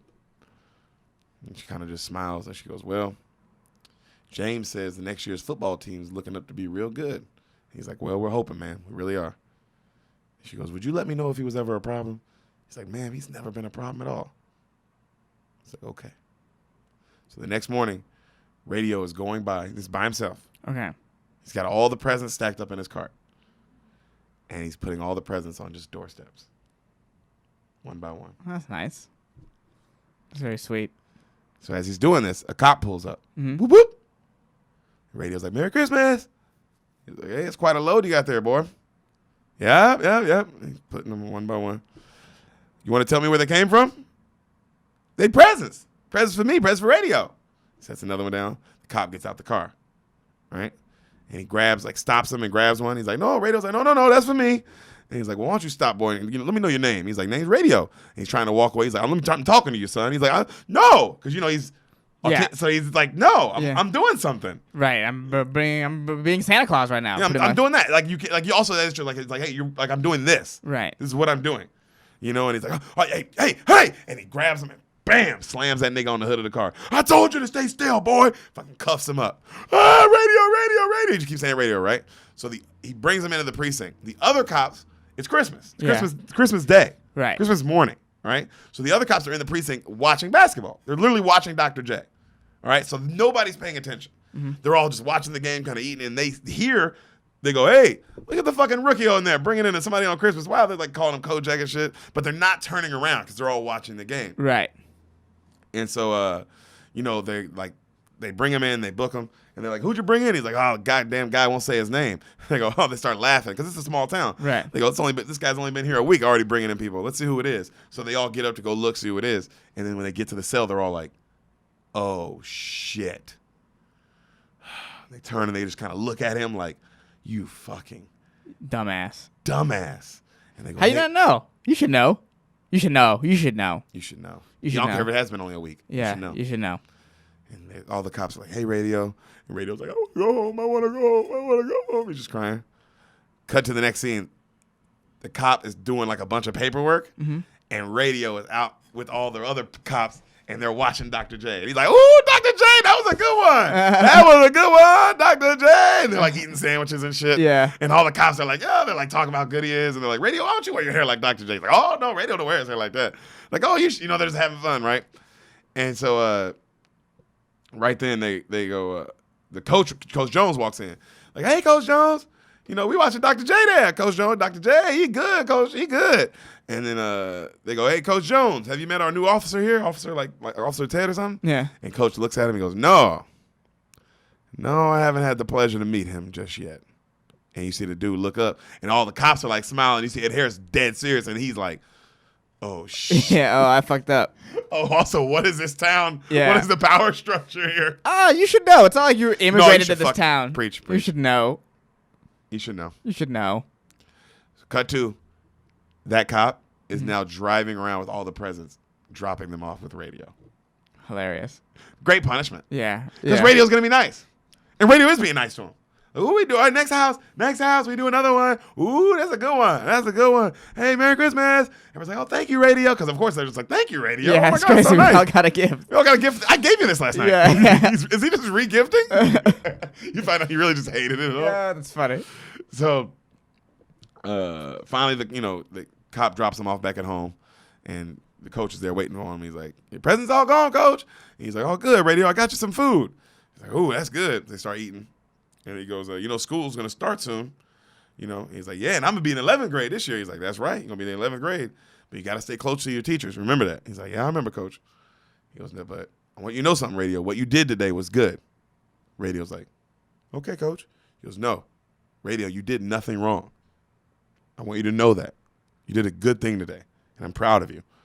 He's like, he just kind of smiles, like, Yeah. Like he almost was like, he didn't even know. He's Yeah, like, oh, I didn't even know that was a good thing. Yeah, I just thought I was. I don't think he understands that, like, truly. Yeah, like true, like what he's really trying to say. Yeah. Like, hey, bro, what you did was like most people would never, ever do that. No, and you shouldn't feel bad about it because you went to jail or whatever. You know what I mean? Yeah, But yeah. I don't think that's all At that point, over he's his just like, head. I was just handing out presents. Yeah. And it's like, wow. So he's now riding on the bus and like everybody's saying hi to him. You can tell like now, I mean, he's been in the school now for a whole semester, and this is now the second semester of school. So everybody's saying hi to him, and he's like the hall monitor. He's got his hall monitor thing. No running in the halls. And he goes, okay, thanks, Radio. And then she's like, oh, and she gives him like a hug and shit. Like, no running. And then cut to like the basketball scene, and like you see Johnny's killing it. This nigga is cold, right? Cold as shit. And you see Radio on the sidelines, and even the refs know who we are. Like the ref comes up to the coach, like, Coach, you keep Radio on the goddamn bench, all right? Sit him down, or like you can't be here. All right. And you know what I mean? Like all that kind of stuff. And the next day, Radio walks into like the main office, like where the principal would be and stuff. Morning, everybody. And everybody's like, morning, Radio. And then the staff's like, hey, Radio. And he's like, oh. He's like, where's my hug? And he's like, oh, and he goes and gives everybody a hug. And then he grabs his clipboard and he goes up to the morning, like the announcement thing. And he's like, doo, doo, doo. And the kids all look up. Morning, Hannah. You know who this is? This Radio. Oh, that's just adorable. He goes, today's menu. We got Salisbury steak. Ooh, we got Salisbury steak. Ooh, we got the French fries. Ooh, I like them. He's talking to everybody. He's like, I like the French fries. We got the black eyed peas. We got black eyed peas, y'all. We got black eyed peas. You see the students also just cracking up. Bro, that would be my favorite part of every morning. Nigga. Yeah. Oh, the morning announcements? Oh, if they're done by Radio? Announcements by Radio? Are you kidding me? Yeah, that's fun. That means even if it's the same, it's different. It's never not different. And he's always pumped. He's that's what would make it great, because it would give your day like a little like, oh, that's a little Red Bull. Yeah, little positive energy. Little Brody right there. Little positive energy. So cut to him bringing in all the balls after a basketball practice, right? And Johnny and some of the other basketball guys walk by, and Johnny has like a little smirk on his face. And he comes up and he goes, hey, Radio, what you got going on? He's like, oh, he's putting things away. Where's Coach? Where's Honeycutt? Oh, he gone. Coach Honeycutt had to leave early. He goes, oh, okay. He goes, Miss Dalrymple, she wanted you to come grab some things next door in the girls' room. All the girls are gone. And Radio's like, oh, no, I'm not supposed to do that. I'm not supposed to do that. Mm-hmm. And he goes, oh, Miss Dalrymple's going to be really mad. You probably don't want to let her down, don't you think, Radio? No. Okay, buddy. And he leaves, like with the dudes. Oh. And Radio's like, you know what I'm saying? You know what I mean? He's just like, a conundrum. He's like, oh, because he doesn't want to not help. He's like, oh, shit. Yeah. So he walks out to the gym, and then they kind of like sneak out, like follow him, and they kind of trail him. And then he walks over. And he's still kind of confused. Like you can tell he's like, He can tell. He's like, I don't know Yeah. if this is right. Right. I think this is right. Johnny said. You know what I mean? Why would Johnny also what? You can the amount of advantage you can take with people who are that like pure and innocent is pretty insane. Oh, it's insane. I mean, people do it all the time, man. So they follow Radio and they're like giggling and shit. And he heads across the gym and then he goes into the girls' locker room and he's like, Miss Dalrymple, Miss Dalrymple, and he walks in and all naked high school girls. Oh my God, Radio, get out of here! Radio, you can't be in here. And he's like, and he screams obviously and he runs out. He's like, and he runs across the gym and of course Johnny and the other dudes are just dying laughing. Right. Because they're at this assholes. point soulless. Yeah. Yeah, at this point, on some real shit, you'd have to be kind of soulless. Yeah, absolutely. At this point. Those people exist. Yeah, they do. They exist. God, yeah. Because it's fun that you can do that to somebody. Yep. Cut to Coach Jones talking to Radio, and they're like out by the football field the next day. And he's like, Radio, you got to tell me why you went into the girls' room. Radio, it's very important. Why did you go into the girls' room? You have to tell me, Radio. Miss Dalrymple needed me. What for? Help? Did Miss Dalrymple ask you for help? Did Miss Dalrymple say she needed you? No. Who did? No. Radio. Damn, Radio's a gangster. My God. I told you, dude. What He's a fucking gangster. Radio. Who asked you to go in there? Mm-hmm. No. Well, I don't know what to do, Radio. You're not really giving me a lot to work with. I can't help you if you don't tell me. And he's like, be mad at Radio. He sits down next to him. He goes, you're willing to do that. Take the blame for something you didn't do. And Radio doesn't say anything. He goes, you're a better man than me, Radio. I'll say that.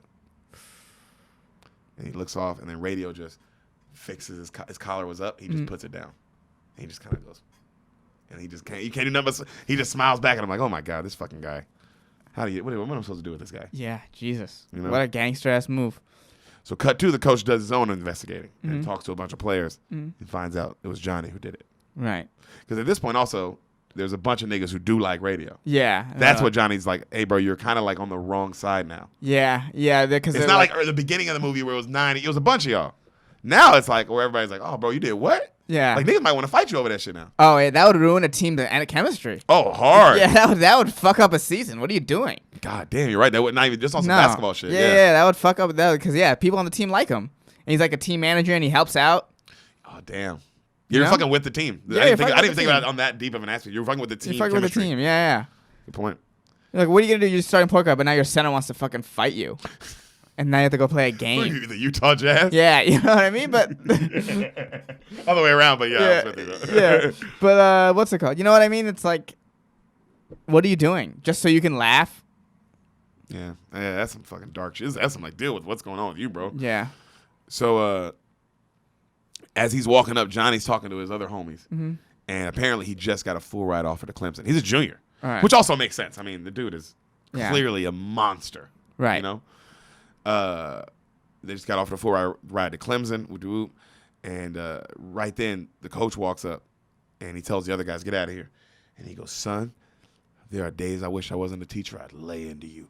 Bam! Throws them up against the wall. Okay. And he's like, oh, shit. I mean, because at this point, the coach is like, oh, bro, I'll fuck you up. Okay. You fuck with, like, my boy. Yeah. Because now it's like, I the love coach him looks now. like a son. So it's personal now. It is like, from his point of view, it's like, oh, bro, now you're like, what's up? And he didn't snitch on you, which makes me really hate you. Yeah. Yeah, he was able to take that for you. You piece of... Also, like, you don't deserve that. Yeah. Well, you're just a guy, everything's sort of gone right. You're the star athlete in every situation. Your dad's a dick. Yeah. Makes sense. That was nice. Mm-hmm. That was you, this guy. So, he slams him on the wall, and he's like, what are you doing? He's like, you don't speak unless I say. You might think you're clear on this because Honeycutt wasn't around, but you bet your ass there's no way you're suiting up tonight. And the kid, like, smiles. He's like, wow. Like, like, oh, I'm not suiting up? Yeah. Get the fuck out of here, right? And then right then the principal walks up because he's in his face. He's Right. about to fight him. Principal walks up and is like, excuse me, what's the problem here? And then the kid goes, you hear the problem, ma'am? You hear it? And then this principal goes, young man, students do not tell me what I do and do not hear. What's the problem? You know, and he's like, you can take us now. He's like, oh shit. Yeah. I'm getting a little too cocky right now. Yeah, you're fighting above your weight right here. Also, because it's like the principal might have been on your side. You could have spun that. She doesn't know what's happening. Right. But now she's immediately like, oh, well, you said some shit. You did some shit. You What did you some do? shit. Yeah, what did he do? I know he did something. Right. Little smart ass mouth. And so he goes, coach here says I ain't gonna play tonight I ain't gonna be playing tonight in the game. We're going against Easley. It's a rival game. This is, we're undefeated. This is playoff contention. He lists all the reasons why. This is a way big deal. Right. And then she goes, well, Coach Jones is the athletic director of this school. So whether he is your basketball coach or not, if he says you are not playing, I guess you're not playing. Damn, he played this wrong. Johnny played this way wrong. Also, you think the principal gives a fuck about the playoffs? And like, she's like, dude, I'm the principal. Yeah. I'm the wrong one. There's egos involved now. Oh, big egos. Yeah. And Johnny looks at him and he's like, and he looks at Coach Jones and he's like, tell your boy I said thanks. And he gets right in his face. He's like, radio didn't sell you out, son. Plenty other people willing to do that.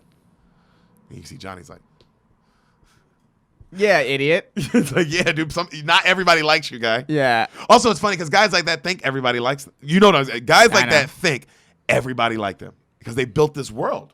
They live in a whole other world. And they're great, but they live in this whole other world. But they're great at what they do. So, like, all the praise they get for what they do makes them think everyone loves them. Makes them think everyone is like, oh, it's all good. And it's like, no, bro. There's a big sect of people who don't fuck with you. Yep. You know what I mean? So it's like, why wouldn't you think that some people don't fuck with you, bro? You're mean to the guy everybody loves. Yeah, that's a good point. And we all know too. It's like it's not like you're like hiding it. Yeah, and how would he think that this wouldn't get out? It's just crazy. Yeah, you've built this whole fantasy world in your head that you just live in. Yeah. So he's not playing. Yeah, the principal talks about how she's talking to Coach Jones. She talks to all the girls' parents who are involved in the locker room situation, and yeah, as the most part, everyone's okay. It's not. She doesn't think this is gonna blow out too bad. Right. Most everybody likes radio and understands. And then she goes, but that's not the problem. I don't know if you're gonna be able to stay here. He's like, why? And she's like, he's like, radio didn't do that. Someone talked him into it. And she goes, yeah, but that's not the problem. The problem is that he can be talked into something. Right. What if he's talked into something worse? When she said that, I even had to go, damn, that's a fucking phenomenal point. It's like, what if someone is worse than Johnny and talks him into doing something even worse? Like actually evil. Yeah. Like not just like a prank. You know what I mean? But like some bad shit. So he was like, oh, come on, Lou. And she's like, I just need to know, where is all this going? And he's like, I don't know. I still don't know. And she's like, that might not be good enough anymore, Harold. I need an answer now. He doesn't say anything. So he gets home, and his daughter is on the phone, panicked. Dad, oh my God, Dad, I was trying to call you. He's like, baby, calm down. What's wrong? What is wrong? Oh my God, what's the matter? She's like, it's radio's mama, Daddy. And she goes, what? She had a heart attack. Okay. Is she okay? She's gone, Daddy. She's gone. I tried calling you and Mom and what do it? And he's like, oh my God, okay. What? Have you talked to radio? And he's like, he won't come out of his room. The cops have been calling. They've been trying to find you. He won't come out of his room. He's like, all right, put on your coat, baby. We're going to go over there right now. So they fucking head over. Cops are, of course, all outside because they all love radio. Yeah. And they're like, oh, what? They're all sad. They're like, fuck. And he's like, how's radio?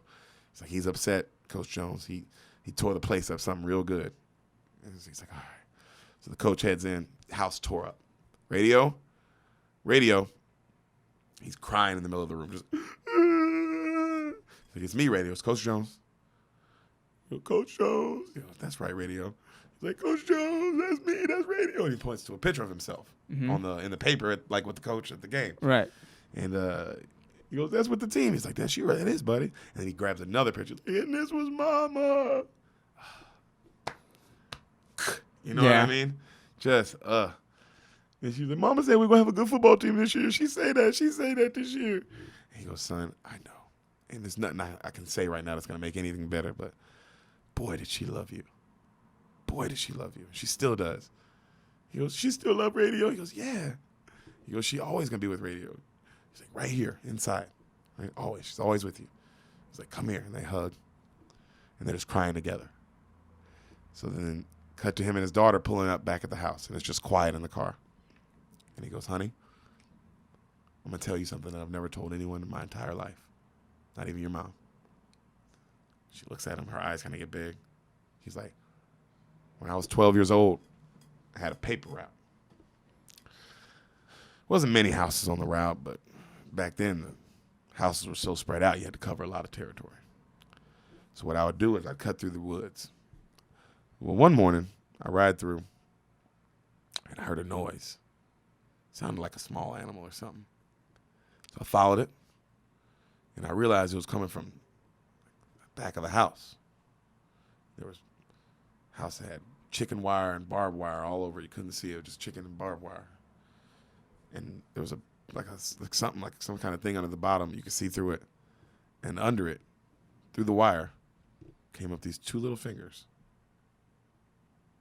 The daughter's like, what the fuck? He's like, I looked under and crept down, and there was a boy there, about my age.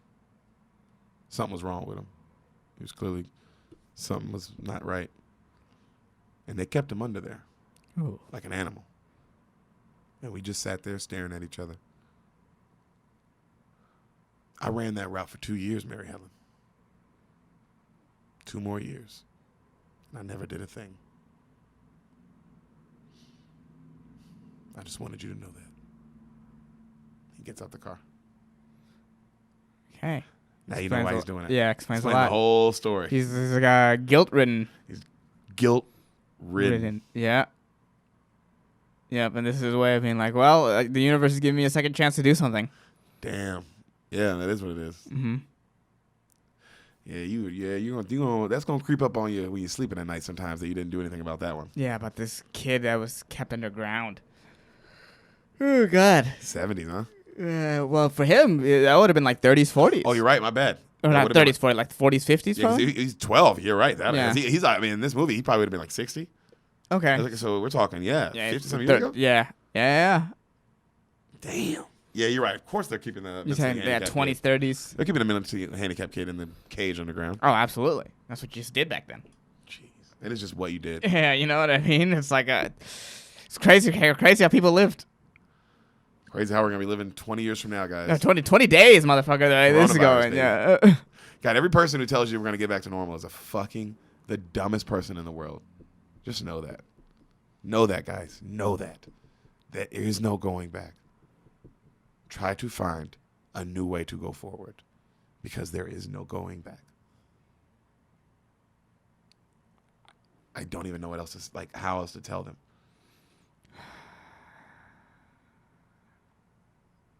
How much we're not going back. Yeah, I guess you could just hold out hope, I guess, if you don't want to look for a new way forward. That's the only thing you can do. You can just really hope that a miracle happens. Or hey, we gotta find a way to change our life. Because if you do the hoping thing, you're gonna look up 2-3 years from now and be like, "It's still like this." Yeah. And it's gonna be like, "Yeah, dog." You just gotta find a new way forward, and that's the cycle of life. Is things are gonna get really good again in our lifetime. Oh yeah, of course. So your job is to keep living. Mm-hmm. But nobody guarantees you a good living all the way through. Up and down. I guess people feel that there was this guarantee. Yeah, because we live in America. Ooh, it's supposed to be perfect the whole time. It's like, oh no. Oh no. America's a shell of itself and it's going downhill. That's how the song ends. I know. Yeah. I like the Drake song. Your version is just better because there's no beat behind it. Yeah. It's just straight lyrics. Truth. It's just truth, But guys, it's over. We did it. Figure it out. We did it. Figure it out, bro, because there's no going back to any form of life that you knew. No. You know those apocalypse movies where there's always an older person, right? And there's a younger person, and the movie's in the new apocalyptic world. Mm-hmm. And there's an older person there, and there's younger people in the world. And the older person always tells the younger person that he was alive before the apocalyptic world. Mm-hmm. And he tells them, there used to be fucking cars and phones and fucking free food, and food was everywhere. You know what I'm saying? That's us. That's us now. This is it. Of course it's gonna be not it's not apocalyptic. No. It's just, there's going to be there used to be a bunch of companies. There used to be movie theaters. There used to be comedy clubs. There used to be just all kinds. There used to be college. That used to be a thing. Because everybody just assumes that there's everything, you just assume college was always here. No, it wasn't. Somebody invented it. It wasn't just always here. Schools just weren't always here. A lot of these business, the company AMC Theater, they weren't just always there. They wasn't just nigga guy created heaven, hell, earth, nigga, And Viacom. And Viacom. Yeah. No, nigga, that shit dies. Big companies, yeah, they're gonna die. Well, it's like they all do. It's like the biggest company of all time. The Roman Empire. No, I don't know. I'm not talking about like a company, not like an empire. They like fell too, though. Yeah, but no, the biggest company of all time was the Dutch East India Trading Company, worth $7 billion at its peak. And when was the last time you guys bought anything from the Dutch East India Trading Company? They don't exist in our world. That's what AMC is going to be. How many people said? Grandchildren. How many people said there would never be a time where they're not the Dutch East Trading Company is not so the big. thing. They're so big. $7 trillion. How will they? How will they ever? $7 trillion in the 1700s. And then some new company started that's clearly way better, and people are like, "Oh, but it's not going to get rid of that." Yeah, and it's like, why wouldn't it? Why wouldn't it? Time wins all. It's undefeated. It's so undefeated. Time is undefeated. So it's like, what are you talking about, man? There is no going back to some regular world, dude. This is your new world. Accept it. Live in it. Move forward so you can progress in it. Doesn't mean you still can't progress in this. Life isn't over. It's just this is the new reality. That's all. But niggas don't want to hear that shit. No. It's all right. You'll see it when you see it. You ain't gonna have to listen to me no more when it's fucking in your bank account in front of your face. So cut to he just told her the story, right? Right. So the principal is now talking to the coach the next day about how, oh my God, I heard that radio tore the house up, and he's like, hey, he lost his mother. That don't, like, you know what I mean? Like, don't come at him like that. And she's like, I have to. That's my job. Because the person's like, the people who are going to question me are just going to question why he tore the house up. Right. They're not going to give a fuck that he lost his mother. And is he mentally unstable? That's what I'm saying. You know what she's asking. You know what she's doing her job. Mm-hmm. And then she's like, hey, homeboy's here to see you again. You got to go in there. Good luck. So he's talking to the guy, and the guy's like, how much time do you spend with him alone? He's like, how much time does he spend alone? He's like, maybe an hour, could be a half hour, maybe, but he's usually with somebody. Well, the board reports the inconsistent behavior. He's like, what inconsistent behavior? Well, apparently he was arrested. He was barging into a girl's locker room, and he was like, barging? Then he blows up. He barged into a girl's locker room. He was arrested. Who feed you this? Who told you this? Who told you this? I want to know where you got your information. He's like, well, those were the instances where he wasn't being supervised. That's all I'm saying. Says who? And he's like, well, look, my job is to let you know that with Miss Kennedy gone, he shouldn't be allowed to be in the school anymore. And he goes, man, you take him out of here, you're going to take his goddamn life away. That's what you're going to do. And he storms out. So coach immediately goes and he sees Johnny's dad. He goes right to him. Right. He knows where he works. Yeah. Pulls up at his job, nigga. Goes in the bank. He's a banker. He goes in the bank. He goes, homeboy's like, so what can I do for you, coach? He goes, what you trying to do here, Frank? What are you trying to do? Call the school board about radio? Huh? You know what this is about. This is about me cracking down on your boy, and you're making it personal. Because I get it also like, oh, you've been coming down on my son. Right. Nobody comes down on my son. He's a star. Oh, these people. God, I know these people. So, God, I've met these people, bro. Like, you know what I mean? You met us where you're just like, oh, man, there's these people. So, do you have any of your friends whose parents are like this? Have you met, like, certain friends? No, that their parents are like, my child's perfect and nothing. Mm-hmm. No. From the parents I've met, no, they're not like... They were like, oh, this is a clear complex going on. Oh, yeah, no. At least all of my friends growing up, their parents would believe they done some shit. You know what I mean? Like, they wouldn't be like, this kid's perfect. Oh, yeah. No, they wouldn't, they're not like that. My baby doesn't make mistakes. Yeah, but also, I wouldn't say, like, it's not like we were the star athletes or we weren't even the star students. You know what I mean? I'm sure those parents were very much like that. Might have had some shit going on. Yeah, some deeper demons there. Yeah. I feel you. There's a couple people thinking back on high school where, like, I wouldn't be surprised if your parents were like that, just by the way they acted. And that's how you become this kind of kid. Yeah. 100%. Mm-hmm. So he goes, the dad goes, look, we got a lot of talent coming back next year. My son's a junior. He's coming back. Mm-hmm. And let's just do things the way we used to, huh? How about that? And then coach is like, at least I know where you stand, Frank. And he leaves. So cut to, we see radio folding towels in the locker room. Johnny comes back in the locker room. The whole team's like, hey, look who's back. Yeah. Johnny. I mean, he is their best player. They're still right. like, So he goes up to his locker and he opens it. And there's a present for him. Mm-hmm. And he opens it up. And it's a little radio with a note. And it's got just scribbles on it. Oh, that's so sweet. God damn. This guy, right? God damn. And does Johnny still hate him? So Johnny, of course, goes. Oh. And he walks up to radio and, he's about to speak. And then radio goes, before he can even speak, radio goes, sorry, Coach Jones got so mad. at you. And Johnny's like, yeah, he got real mad at me. The radio's like, yeah, he did. Yeah, real mad. Real mad. And Johnny's like that. And the radio's, and then he kind of walks off, right? So cut to Johnny dominating on the court. Right. I mean, also, he looks like Pistol Pete. You know who Pistol Pete is? Yes. Okay, he looks kind of like Pistol Pete. So like just so you can see him in your head. You know, that kind of hair, you know, that body. But he's murdering on the court. Right. You know, like, oh my God, Clay from deep. He is heating up. He had 17 in the first half. Good just Lord. to let you know how cold this nigga is. Good Lord. Yeah, he was. Making buckets, baby. Oh, yeah, 17 in the first. I mean, you're about to go for 40 points in high school. 30 points, yeah. That's This 30 is fucking crazy. You're already pace for easily 30. on your way to a 30-point game. Yeah. Sounds like it, you know? Yeah. So right then, Ed walks out at halftime. You see the coach walks out, and he sees Johnny's dad talking to the principal, going off. And he walks right up, and he's like, hey, what's going on here? And then the dude leaves, and he looks at the principal. He's like, I thought we were together on this. And she's like, I'm just trying to find the best solution for everybody. He is a booster. You know what I mean? Like, there is money involved. Right. It's so funny when there's money involved, bro, how people got to play it. Because the principal has to. She's like, this dude delivers a lot of money to this school. Yeah. A lot. And, you know, you went 5-5. I know you usually win state, but this year I can kind of talk to you like a bitch. You didn't make the playoffs. That is how that works. Isn't that Game of fucked up? Thrones. Dude, I mean, look at college football. Mac Brown does not coach at the University of Texas anymore. Won them a national title. Took down the gods at USC. And my nigga now coaches at, like, North Carolina. And now North Carolina's a good team. He turned them around. Yeah. But you see what I'm saying? And Texas has kind of just been a middling Been team. a middling team. Because people are fucking crazy. Yeah. And that is exactly what happens. Except in those kind of jobs, they're like, well, actually, no, this kind of job. He has one more losing season, maybe two, before they either fire him or tell him, hey, you got this many years left.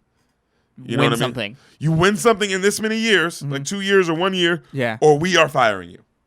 Or you can quit. It's like how you want to play it. You know? But that shit is real, especially at high school football programs like this, and then of course in college we see it in front of us, which is crazy. And then the pros, you know, Bill Belichick start losing, they gonna get dumped that nigga. Yeah, high turnover. Yeah, I saw articles calling for like, should the Spurs get rid of Popovich? It's Already, like, damn. People are saying should Popovich go to the Brooklyn Nets? All this shit. I saw the exact same. People are already talking about Popovich getting out of there. Damn, it's wild. There's never enough for anybody. No, it'll never be enough. For anyone. No. Just 20 years of pure dominance was enough. Maybe you guys and Kobe doesn't retire. The Lakers get rid of him, guys. Yeah, that's how the world works. And on some Spurs shit, it's like, fuck them. No, fuck them. But also the reason why you're in this position is because your training staff. The Kawhi didn't trust your training staff.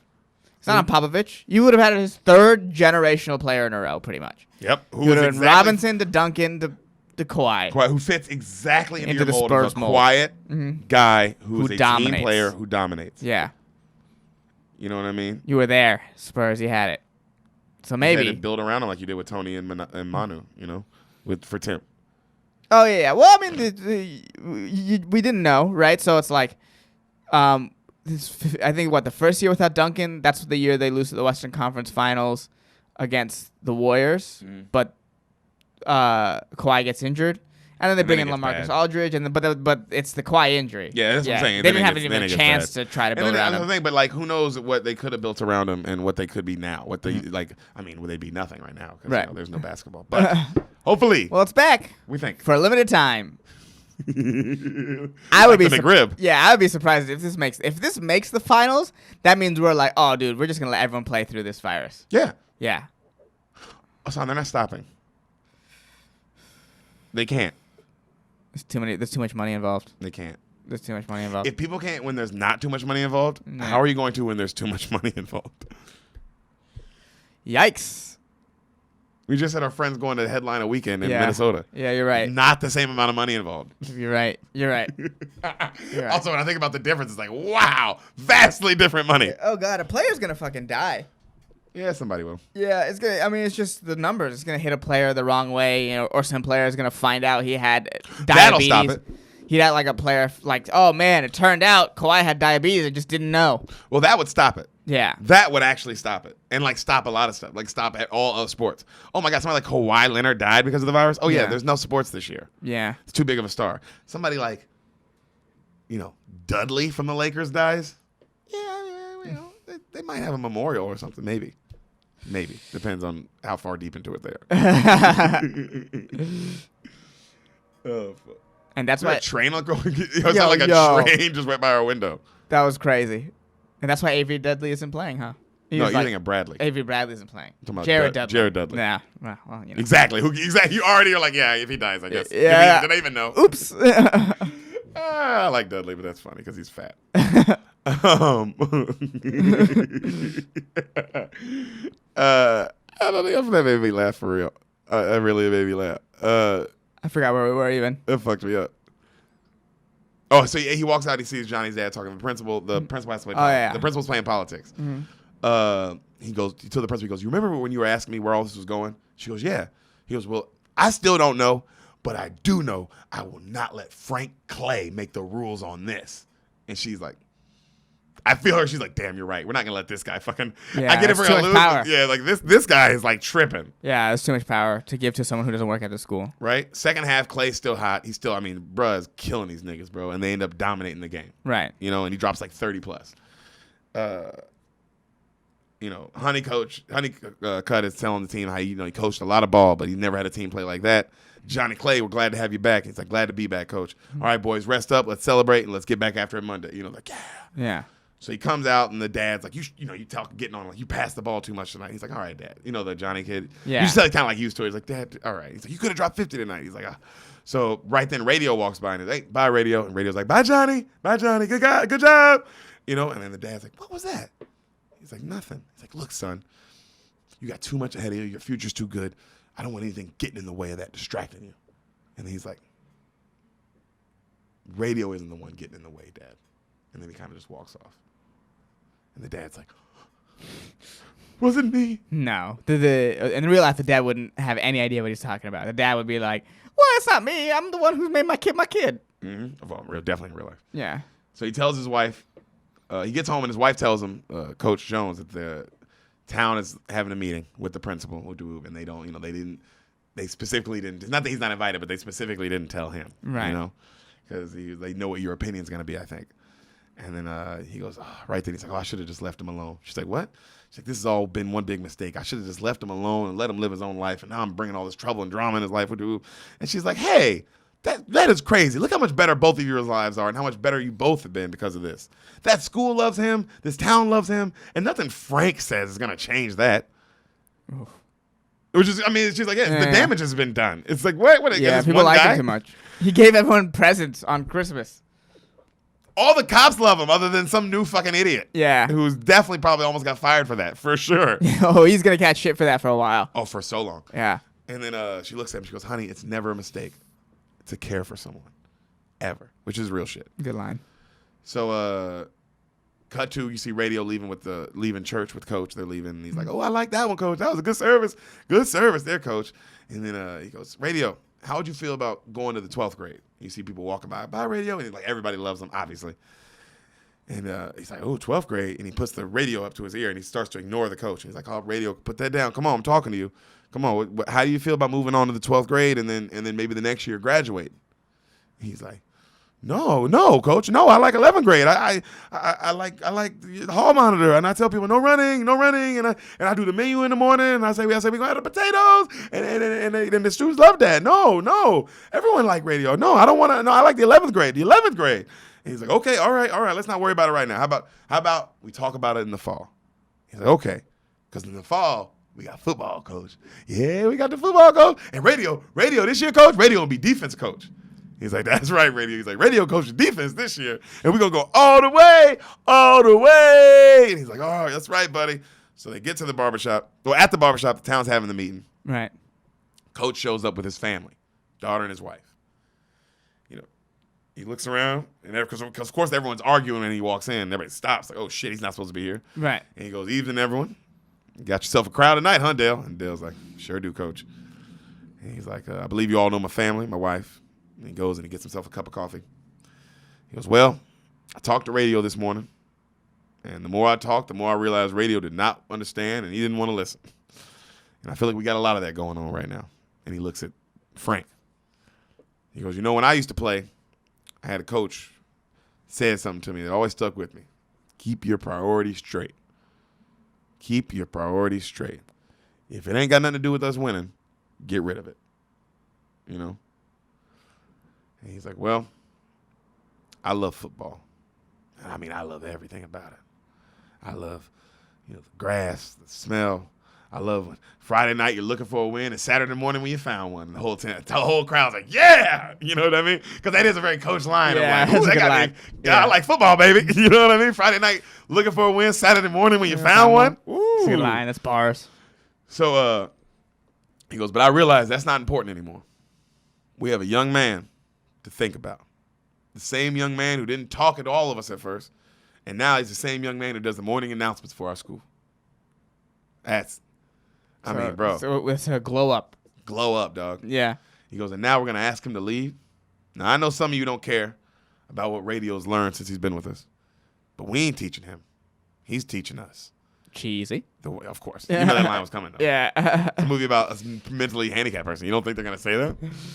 They say it when there's not a mentally handicapped person in the movie. Yeah, they say that about Pokemon. Yeah. Yeah. He goes, but this line was hard. The way he treats us all the time is the way we wish we treated each other half the time. Good line. Because that shit's real. Especially hanging out with my sister's brother. It's like, damn, bro, I wish I was that nice like all the time.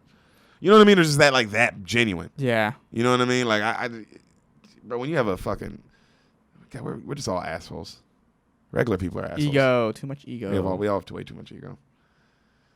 And he goes, I know changes have to be made, and I understand that. So what I'm deciding to do is step down as the head coach of Hannah football program. Everybody's like, what the fuck? See what you done did, Frank? God damn it. People start going, and Frank's like, hey, Jesus, I didn't mean for this. Well, it's kind of what you were implying. This is kind of what you want. Sometimes you implied it, but you didn't want it. Be careful what you wish for. This is literally what we said about the Ja Morant Zion thing. Yeah. Like, you're trying to get Zion and fuck over Ja, and you're going to end up with some fucking kings. Yeah, and hey, Mavericks, Wizards. That's what happens when you tamper. Yeah. So he goes, I'd like to. He goes to the principal. He's like, I'd like to keep teaching if they don't mind. She's like, of course. Keep an eye on radio if that's okay. Spend some time with the folks that I've been neglecting while I still have a chance. And he looks at his daughter. His daughter's crying. He goes, man, as much as I love that game, ain't even half as important as this. He looks at his coffee. Pretty good cup tonight, Dale. Damn. Oh, that town is pissed off at Frank. Oh, he sets it down as he leaves. As he closes the door, you hear everybody, God damn it, Frank, what the hell was Oh, this guy's brought them state titles. They have one bad year. Yeah. They definitely didn't want to fire him this year. Yeah. I get he was implying, because he was implying like, if you don't shape it up, we're going to get you out of here. And then he was like, well, I'm out. And they're like, wait. We still got a good team next year. Yeah, I was like, I'll just be a dad and like be a teacher and hang on radio. And be a positive influence on the guy who's a positive influence on town. Mm-hmm. Damn, Frank. They were like, Frank, you made him realize there's other things? You fucking asshole. Frank, you made him come full circle, you son of a bitch. Yeah. We weren't ready for that yet. So 3 months later. Okay. You see Mary Helen, found it. She runs up and she puts the graduation cap on. Right. Our boy Radio. And she's like, oh my God, you look great. And he's like, thank you. He's like, you look good. And then, Coach's like, I'm proud of you, Radio. And then right then Johnny calls him over. He's like, Radio, come here, man. Radio comes over. He's like, yeah, Johnny. He's like, I heard you got a letter, like from the football and basketball teams. He's like, yeah, I got a letter, Johnny. I sure did. He goes, yeah, well, the boys thought you needed something to put it on. And he holds up a Letterman jacket. Ooh. Flood. Just when you see it, bro. Just Ooh. flood. And he's like, thank you, Radio. He's like, thanks, Johnny. Thank you so much. And Johnny's like, he's so excited. You see Johnny like, damn, bro, this dude's so nice. Right. Like, fuck, I don't even know how to, And so you see Radio on stage handing out the diplomas to everybody. Like, they're letting him do that. Damn. He's like in the town. Yeah. Oh, God, he's in the town. Yeah. And they go, at the end of it, the graduation, the principal goes, also, one last final special thank you to our honorary graduate, James Robert Kennedy. And he's like, what? And then she hands him a plaque and the whole town stands up, and then she goes, who has decided when we asked him to return as an 11th grade student, which he will be allowed to do for the remainder of his life as he so chooses. Oh, that's nice. That's I nice. got him. He's crying. I got him. that's I got nice. him in the tear ducts. So at that moment, you see, you're in the voiceover again. At that moment, my husband was as proud as if his team won another state title. And you see him, he's up and he's crying and cheering, He goes, because now Robert James Kennedy, radio, is officially part of Hannah in our lives forever. So if you happen to be in our little town of Hannah on a Friday night in the fall, and you want to go to see a football game, but just make sure you get there early, because you might see a legend lead his Yellow Jackets onto the field. Cut to present day, 2003. You see radio leading the 2003 Yellow Jackets onto the field. That's awesome. That's awesome. And Harold Jones, well, he got inducted to the High School Football Hall of Fame in South Carolina and kept his best friend with him the whole time. And you see them, real footage of the actual Harold Jones getting inducted to the Hall of Fame with his best friend right beside him. Crazy. And they're hugging, freeze frame, radio. Credits roll while we see him getting the crowd ready for that game that night that he ran out onto the field. Wow. Radio actually passed away. With his radio in hand, by the way. But radio actually passed away this past year, December 2019. Crazy. He got out before the shit came. He got out before the chicken, but he lived a fucking life, brother. He lived a life. That's 72. Awesome. And the whole time he was at the school? Yep. That's crazy. That's awesome. So that means, damn, if you're like the first people to go to school, well, now they're not going to school. Yeah, this next class, this 2020 class was the first class where he wasn't around, pretty much. Yeah, where it's like, damn, we didn't get radio to hand out our diplomas. That probably like killed the seniors. Oh, dude. Damn. I didn't think about it like that. Yeah, that probably sucked. But yeah, man, he lived a fucking great life, dude. And what a great story. Not that much football in it. Yeah, the football isn't very. They kind of dive into basketball out of nowhere, and you're like, okay, we're just in basketball season now? Yeah, when you said basketball, I was like, oh, this had a lot to you, because you were like, we were talking about basketball earlier, let's do the movie that's nothing to do with what we're talking about. And I was like, yeah, we got to basketball. I forgot. You watched the movie today. I know, because you think about it, you think it's a football movie. Yeah. They base it around football. Nah, it's a radio movie. It's a radio movie for damn sure. But it's a good film. And definitely you should watch it. It's a family film, and it'll make you tear up if you want to watch it with your kids or some shit. But, All right, so I'm There's a about black guy to in it. go have some kids. That's the lesson I took from that. We'll see you next week, guys. Oh, but we'll see. No, we won't be back for a while. Well, you'll see us next week. We'll see you in a couple weeks. I'm going home to Memphis. He's gonna help his dad move. Yeah, so if I don't die or kill my father, I'll be back. Yay! Hopefully not.